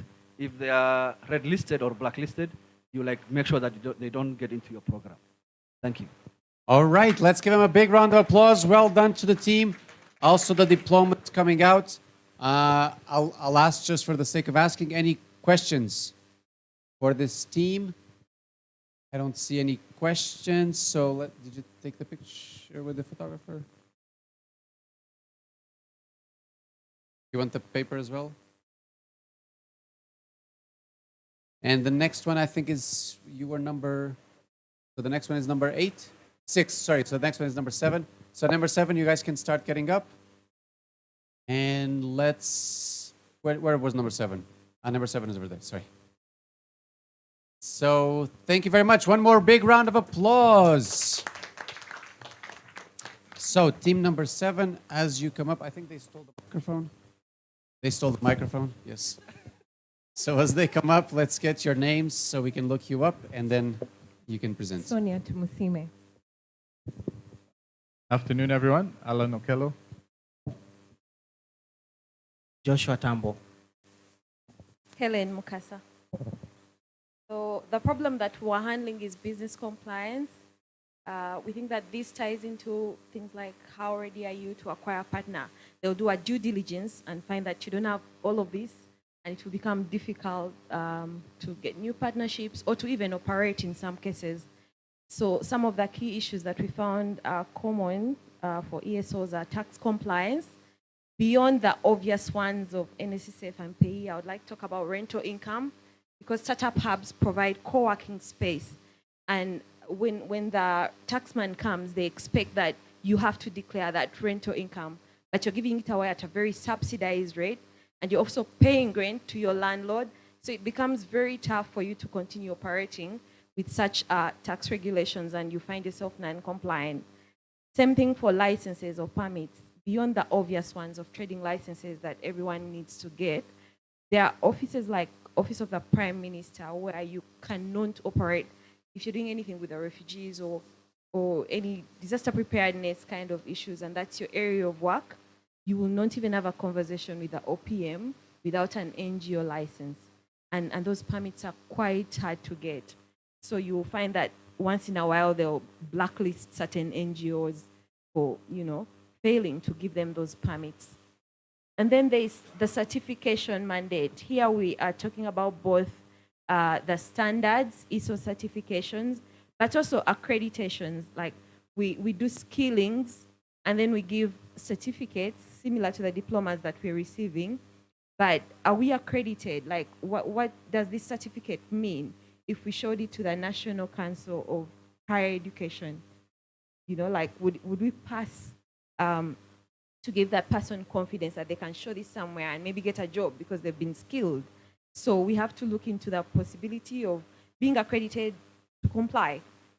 So all of these regulatory problems usually lead to issues of failure to get like a tax compliance certificate, and that trickles down into like if you have foreign support on your staff, which is common again with many ESOs, you will fail to get a work permit for them, because without a tax clearance, you can process a work permit.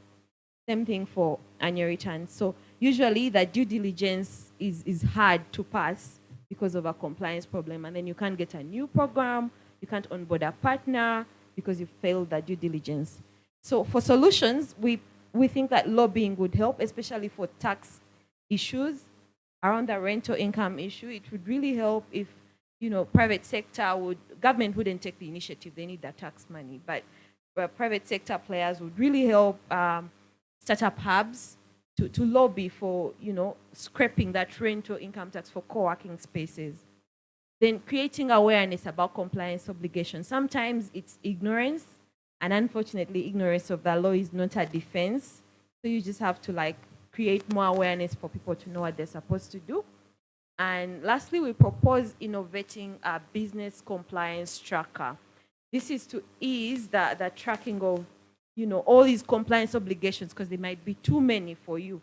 And for the action plan, we think that the Private Sector Foundation is actually already doing some work around there. So lobbying would be something that they already can do to ease that burden. About creating awareness, we think that the ULS, Uganda Law Society, has a mandate to raise awareness about the laws that people need to know about. So again, the URA, because most of the compliance issues are really around their area, and they also have a body that's specifically meant to do that, we think that they would be great to action that. So lastly, for innovating a business compliance tracker, we're going to take that up. I run the Legal Tech Lab at the Innovation Village, and we are planning a hackathon sometime around July. And I think this will be a great thematic area for hackers to think about, toolkits for business compliance. Thank you. Super, well done. Big round of applause to this team. Let's get them the diplomas. Are there any questions for the team? Very concrete action plan and next steps, and also people assigned to the next steps. So well done for your work. That was team number 7. Yeah. So team number 8. Which one is team number 8? You guys? So that's a big group. You guys can start getting ready. So team number 8, come on up. Don't be shy. And one more time, a big round of applause, everyone. Team number 8, please come up.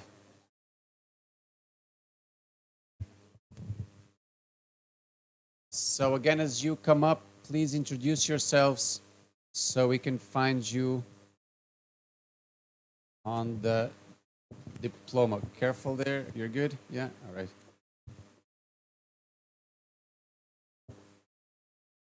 You're already losing some of the next steps, or no, the solutions. Okay. So introduce yourselves first. Moses Chigongo, Your Talent mobile application.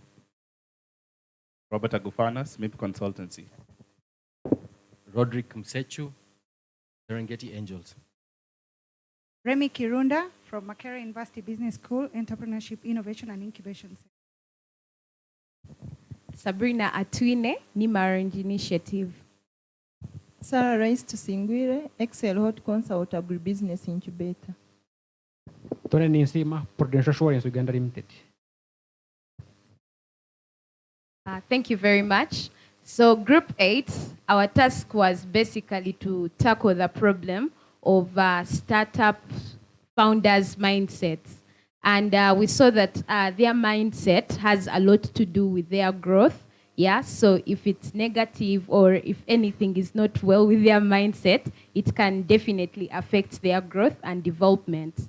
And then we also are looking at the problem of having profiled business coaches and mentors that can be linked to startups.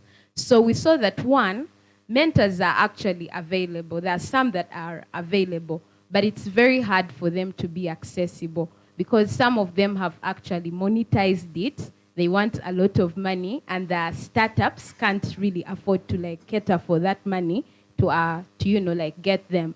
And then also, as we were having the discussion, we posed a question to ourselves, which we actually want to bring to the house. And the question was, in the first place, as we are looking for mentors, why should these startups in the first place need mentors? Like, why should these mentors want to spend their time or extra hours on them? So that's also a question to the what? To the startups. Do they have all it takes for the mentors to, want to keep in line with them? Do they want to also put in the work? Something like that. Yeah, so we saw that one, when we come to mindset, we have issues to do with confidence and imposter syndrome. Some of these startup founders are not confident about themselves. And sometimes today they feel certain, the next day they're like, what am I even doing? Do I even deserve? Do I belong here? And at the end of the day, it affects them. Then we also saw that Africans have an inferiority complex. We don't believe in ourselves. We don't believe that most of them, thank you for the correction. Yeah, so most of them don't believe in themselves. We don't think we can create the solutions that can actually change the world. Some of them rely on the Westerners and all that. And then we also saw that we lack a community of role models. Yeah, actually when we were talking as a group, we felt like entrepreneurship was a really a lonely journey. Yeah, and that also affects the mindsets of entrepreneurs and startups. The fact that from the time they start, everyone is telling them the wrong things that could go wrong with businesses. They are telling them the challenges other than crediting good work that has done that has happened. They are telling them go and apply for this job. They are telling them go and maybe invest money, in this. They are not encouraging them to go into entrepreneurship. Then also, now we go to the mentors and business coaches. So we saw that under there, we are having high value entrepreneurship experts. And these are the people we are looking forward to, having commit their time to mentor the startup founders, right? And then we are seeing that they don't have time. They are busy. We cannot access them anytime we can to have them as personal mentors. And then we also see that there are no records of these mentors. It's not like you can be walking on the street and then you find the person and you're like, hey, you can be my mentor. Yeah, so usually we just preach, get a mentor, but then we don't really put in the work to show how that can be achieved. Then we also see that we set the standards of mentors very high. Like someone really has to go to a school to be a mentor, yeah? Yet we can actually get mentors amongst ourselves. Yeah, so some of those standards, if we could like, lower them, it could be very easy, because when we were talking, we realized that some of us, the people that have shaped us, they are like normal people that we actually, work with each and every day. Yeah, so that is like something we thought we could like, focus on. So some of the solutions that we have is creating business clubs that can bring together these startup founders and entrepreneurs. We also felt like our mindset has a lot to do with education, because we spend a lot of time like at school, and then it also has a lot to do with families. So we felt like if we can have incorporated entrepreneurship programs that are actively running in schools, starting from the lower levels of education, by the time someone reaches university, entrepreneurship is not really like a new story, yeah? It's already like welcome. No one is just going to look at you like you're making a wrong decision. Yeah, so we felt like it would really be important. And then on that particular note, we felt like it is in business, who is doing things the wrong way, something like that. Yeah. Okay, yeah, then we also see that we need to create a database of mentors in different fields, which can be provided to startups so that they know where to go and how to find the mentors. Yeah. So we also see that we need regional incubations at like all centers, the same way we have like hospitals planted almost at every center, the same way we could do for what? Business incubations. So I'll give my next colleague to take us through the action plan quickly.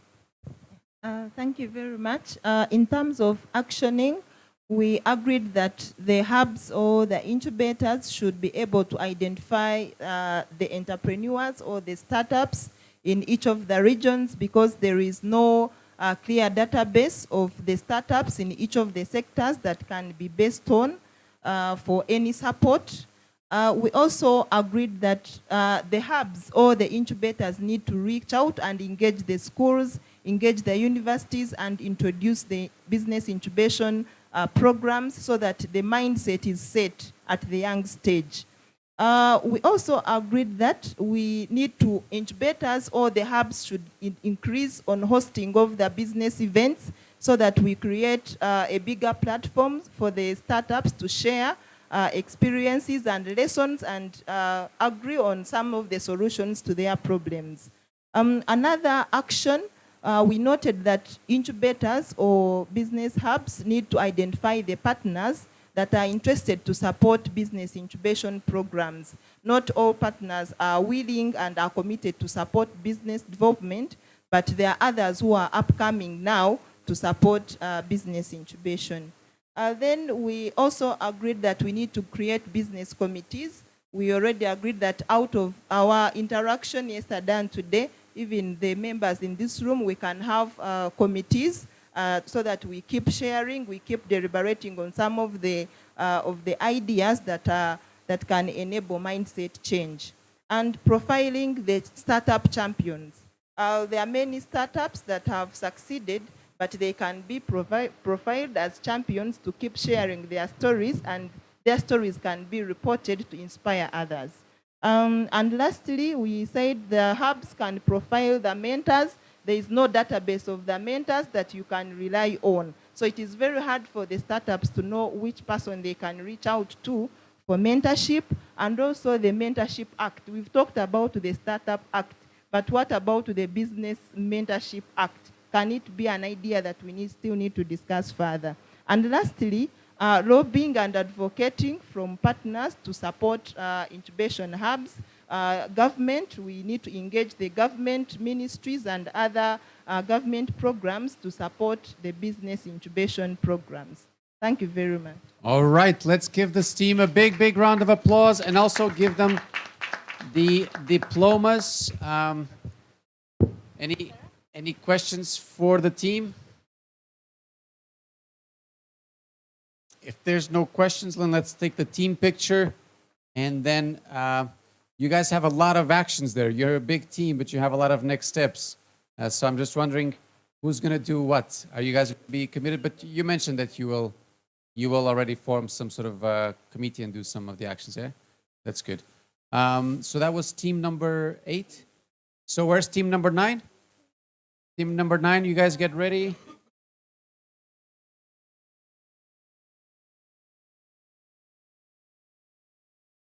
Everybody smile. So team number 8 is making their way out, and team number 9, guys, come on in. Let's give them a big round of applause as well. So team number 9, also introduce your team and then tell us what you were discussing.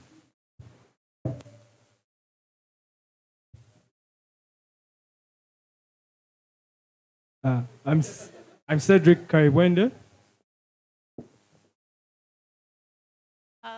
My name is Yeta Kamikazi from K-Lab, Rwanda.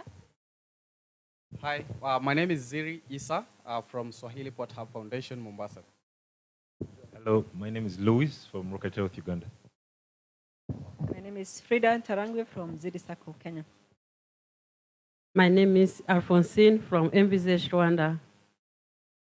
My name is Ivan Coretta from the Innovation Village.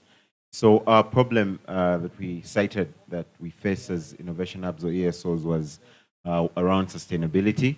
And for us, sustainability was anchoring on about 3 points, but we decided to zero down on one, which is really around us understanding our revenue streams as startups. So we all know, and I think we have all experienced firsthand, that as innovation hubs, we suffer limited and inconsistent revenue streams. And this has a serious implication to our operations and the work that we do as startups. So some of the solutions that we've crafted around this particular problem, and we discussed as a team in depth, was one, co-working space. Most of us have spaces as hubs that we do not utilize. So the question here and the challenge to all of us is, how are you utilizing your hub space? How are you innovating around it to make sure that you bring in more money to support the work that you do? The second solution that we saw as one that can fix the issue of revenue streams is the membership fees. And there was a serious call from the entire team that as hubs, we need to shift our mindsets away from giving free services to startups. And we need to start challenging ourselves to ask that hard question of how much should we charge? How can we bring about a conversation of shared value with the startups that we support? So it's basically us creating a consistency across the ecosystem as hubs to make sure that we solve this challenge. The third solution we looked at was renting or leasing out event spaces. So I know some of us have spaces that are hubs that we do not repurpose. Some are just laying idle. How about you challenge yourself as a hub to start repurposing some of these spaces to either serve as event spaces or even boardrooms or just meeting spaces? We also looked into how hubs should consider taking on corporate innovation consultancies. So we all know that as hubs, yes, we are so focused and immersed in the work of supporting startups, but along our journey comes partners, comes organizations which are looking for guidance on how to engage with the communities that we incubate. So how about we turn that into an a corporate innovation consultancy opportunity? How about you started charging for that guidance that you give to organizations when they come to you? We also looked into hubs collaborating by sharing resources with each other. So collaboration is a really big term, and it sometimes gets lost in translation. But it gets down to sharing resources as hubs. What do you have as an Innovate Hub, as SPH, as Innovation Village, that you are sharing with another hub? Or are you simply taking meetings to steal ideas, as a hub? Are you just getting into these meetings to just poach at people's ideas and just go around the back? So as hubs, how are we being deliberate about collaborating by sharing resources? But also finally, in the solutions, we said hubs need to start looking into outsourcing talent. Most of you here have hubs with some of the best talent on the continent, but you have them grounded in your organizations. How about you started outsourcing them and then getting in some money as a hub? Can we look around that? And then, of course, as hubs, we've had this huge mindset that all our support comes from the Joans and the Maris. How about we started realigning to local investment? Most of us are operating in countries with big businessmen, big corporate sectors. have you started looking into the home-based opportunities as a hub, as an alternative to the funding you're receiving? Or is that a conversation that you're not ready to get into? So those are some of the questions we're asking.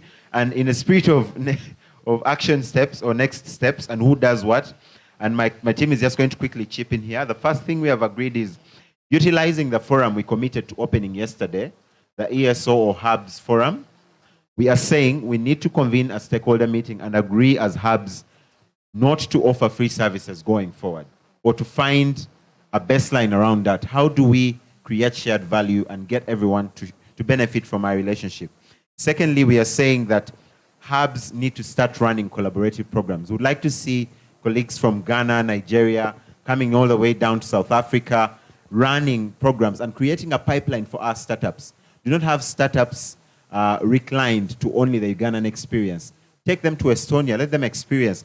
So in this spirit, SPH, Ziri, has committed to run the first pilot of a collaborative program so we can have something to benchmark on as hubs. I'm going to let, okay, let me just speak to it, but I think I will let one of the team members speak to this. So we have also said that hubs, as hubs going forward, we are going to create and implement business models for offering consultancy services and outsourcing talent. And Mercy from Innovate spoke about this. It's something that they've excelled at, offering consultancy. So she is committing to giving us a sort of a framework. She will build a framework and share with all of us as hubs. And we can utilize this to see how we can start, doing these consultancies as hubs, as opposed to simply saying, oh, I'm all for the startups.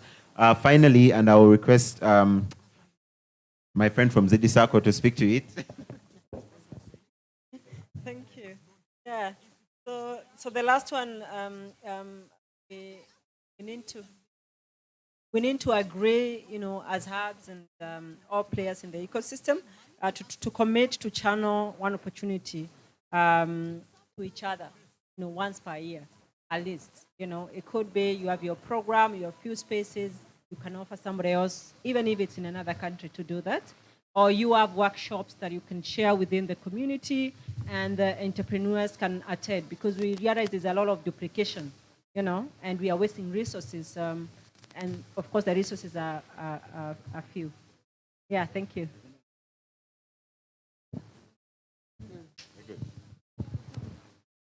What do you? So let's give this team a big, big round of applause. Well done to the team. And let's get the diplomas up. I don't know if do we have the diplomas? Do you have all the diplomas as well? I have. Yeah. But you need the picture with him.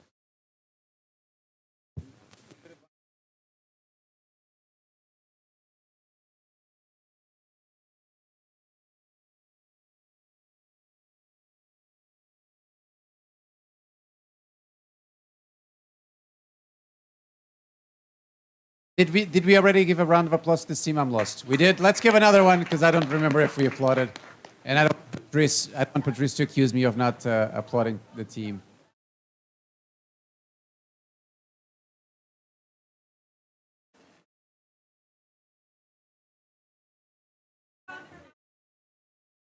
Mercy.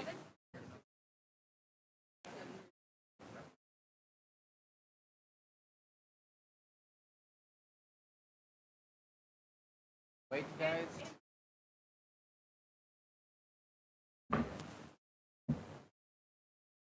All right, so that was team number 9, was it? So team number 10, are you guys ready? Yeah, so team number 10, you can make your way up here. And let's give them a big round of applause and have team number 10.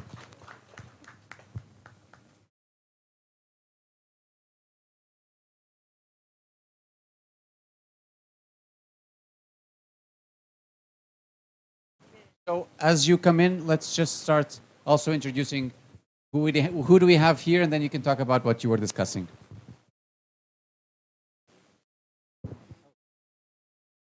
My name is Eve from Get Equity. My name is Kenneth Tracy J from Tech Buzz Hub or Startup Uganda. My name is Caroline from iamnative.com. So tell us about the problem that you were working with. Thank you so much. By the way, we are the second last team. Those of you who were thinking we are still very far. Just a quick survey. How many of you would need a free expert in your organization, especially filling the upper position, very exposed, very experienced? How many of you would take that opportunity of someone free to work for you in your organization? Interesting. Someone says everyone. So we are solving a challenge that basically says we need qualified talent to take up key positions in our organizations. Just like you said, everyone would need. The reason why we are here is certainly because we have challenges in our organizations. And if we dealt with those ones with just someone who could help us take off, then maybe we would be very far. Our solutions are simple. Number one is cross-border collaborations. If we're able to collaborate with so many of the individuals in here or even beyond, or even internationally, that would be very great. This diaspora enticement. So we understand that the best and qualified people certainly and exposed people could be in the diaspora, could be in the States or name it. So if we can entice them, then we might be able to attract them back into our country. And then we are talking about university students to help us in, sourcing some of this qualified talent. Creating programs that connect to university students to help them, of course, up their work readiness and maybe internship programs. Then collaborating with TVET and secondary schools so that as they are in their maybe last year of education, then they have an extra opportunity to work with or to intern or to volunteer in our organizations. And by doing that, maybe we are making them ready to work in our organizations. And lastly, I would want to call one of my colleagues to assign or to let us know who is ready to take up what in our action plans. Thank you. So we've made a commitment in terms of talking to prospective stakeholders. We've got Eve right here who will be handling that. Contacting the Diaspora Network, we're using one website called Move Me Back, which is a great website you guys should check out because there are people abroad who want to come and work in Africa, maybe because they have African backgrounds or just a passion. So check them out. So that's my job. Then we have creating programs and connecting to universities. That's Kenneth again. And then the last one, collaborating with secondary schools, etc. We've got Eve and Kenneth. Yeah. Thank you very much. All right, let's give them a big round of applause. Well done, guys. Any questions to this team? There's one question over here. The first action. Can you ask that again? So guys, there's a question for your team. Hang on, guys. Sorry, you mentioned the first action point. What was it? I didn't get it. So he didn't get the first action. Yeah. Pete, what was the first action? Talking to prospective stakeholders. Talking to prospective stakeholders. It's not that one. What was the last thing? Was it solutions or action? Action. The last thing that you mentioned, was it solutions or the action point? Aha. I think I'll come to you and yeah, thanks. All right, let's get the team picture and then I think we have one less team, right? So guys, let's come up. You guys presented. They presented. I think it's the last team that still needs to come up.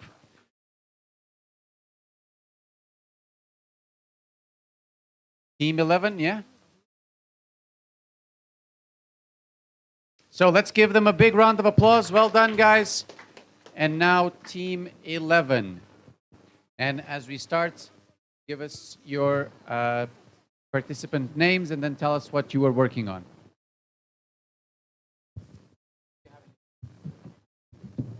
I'm Nakato Martha Jami.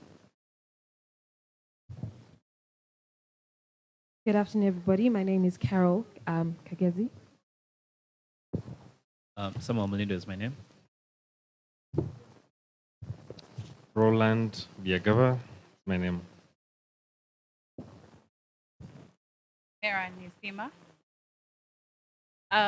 This is Team 11, the last but not least. So our discussion today was around the creative industry, how difficult it is for the creative startups to find funding opportunities and to scale, and also creating the right work culture for sustainable creative businesses, since there's a lot of diversity and what may work for one may not work for another. And also one of the challenges we talked about was the tax policy, which is not very favorable for creative industries in a way that the taxes for importing any raw materials or requirements or equipment is so high. So it really makes it very unfavorable for people in the creative industry or investors who would like to invest in the creative industry because of that. And the solutions we discussed were service diversification for creatives to solve the scaling problem. Because we realize there's not a lot of consistency in our product delivery and service delivery. So if we're able to diversify and also have the right standardization and quality across all platforms, we can be able to work around the scaling problem. Then we talked about the creating information repositories for opportunities and trends for creatives, because these are not very open out there. People don't have the right access to what is happening in the creative industry, the trends to follow, the right investment opportunities. So there's a lot of an information gap, which we need to work on. And then in accordance to the tax policy, we found that the solution would be engaging the government to create favorable policies and also to look around the taxes in that regard. Because most of this equipment, it's not so easy. Yeah, the government talks about localization of of raw materials or resources or equipment, but it's not quite easy to make like a sound bar from Uganda. Yeah, it's easy, but it's going to take quite a lot of research and development and time as well and money. So what would work around that is government engagement in terms of policies. Then we also talked about simplifying business processes and compliance for creatives, because as I said, there's a lot of diversification, and what could work for maybe an artisan is not what's going to work for someone in audio engineering. It's not what's going to work for someone in maybe tailoring or manufacturing. So our next action plans are connection to investment opportunities from the incubation programs provided by ESOs, and the person in charge of this will be Motive. And then we also have investor readiness trainings and diagnostics. And this, I think, is also correlating to rating the creative sectors for professional players in the industry. And still Motive will be in charge of that, which they're already doing. But what we also found key is partnering with business development partners in the industry, so that in as much as creatives, it's not so robotic for them because it's a creative industry and it relies heavily on IP. They also need to be trained through the necessary steps of business development, how to be organized and efficient from finance to product delivery or service delivery. So basically that's it. And for the research around the government and engaging government organizations. MCI Media Hub is going to be in charge of that. Yeah, that's it from Team 11. Thank you very much. All right, thank you so much for that. Let's give them a big round of applause. Was there any question for this team? If not, then let's do the diploma handling and the team picture as well.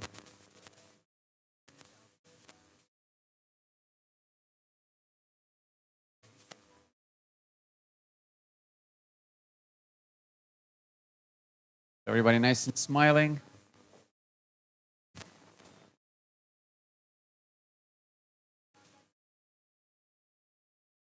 All right, I think that's it. Thank you very much. Big round of applause for the last and not least team. Yes, good, very important. So guys, I know that the afternoon session has been long because it's been a lot of presentations. But as far as we are concerned from our side, we are done. Workshop-wise, that is it. I hope it was fruitful. I hope it was productive and at least insightful for some of you to come all the way from your countries to come here and gather and discuss with like-minded people who are, at the end of the day, all trying to do the same thing. We're all trying to push the ecosystem to be stronger, more resilient, and helping as many startups as possible in our regions. Before we do leave, following on the initiative that was presented just before lunch, we have one request, which is perhaps the different countries that we have represented here can just sit around individual tables or areas and then assign the representatives, right? Maybe you want to discuss a little bit about what, yeah? Yeah, so I think people didn't get time to talk to each other. So just gather at corners, each country, and just, or tables. Yeah, so let's do it this way. Anyone who is from Uganda can come around here. So Uganda can be around here. So anyone from Uganda, let's go around here. And then you guys can assign one or two people, right? Two people to be kind of following up on the actions. So we have some connections and activities happening. So Uganda over here.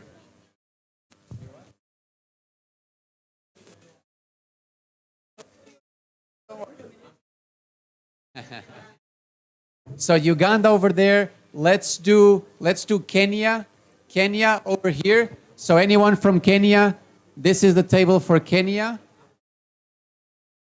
So we have some new Kenyans as well. So Kenyan here. Let's do Rwanda. Do we have people from Rwanda? Rwanda here. So Rwanda right here. Rwanda. So we have Uganda, we have Kenya, we have Rwanda over here. What else do we have? We have, how many more countries? We have Tanzania. Just one? Two? All right, so Tanzania. The guys from Tanzania can come here. And we had, what else did we have? Somalia, right? One? You're good. You're on your own. And we have South Africa. South Africa is no longer here. I think he had a flight to catch. But we had South Africa, and then we had... Do we have any other country that I forgot to mention? Ghana. Congo, yes. So Ghana can be here, and then Congo. This is yours, yeah? So,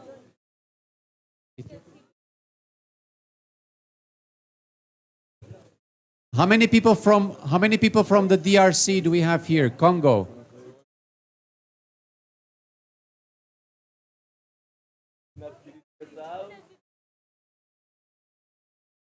How many people from Congo do we have here? I think it's just one, yeah. And Ethiopia, do we have anyone from Ethiopia?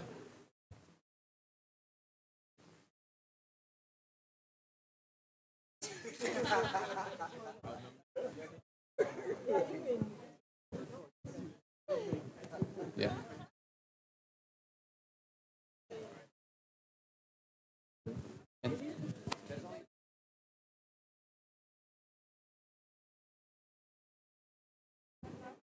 Where's the rest of the Rwandan delegation? Rwanda?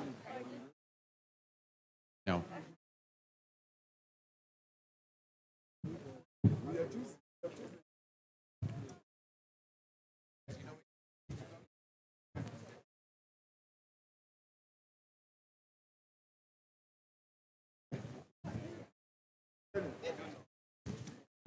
Bongo is also in Kenya.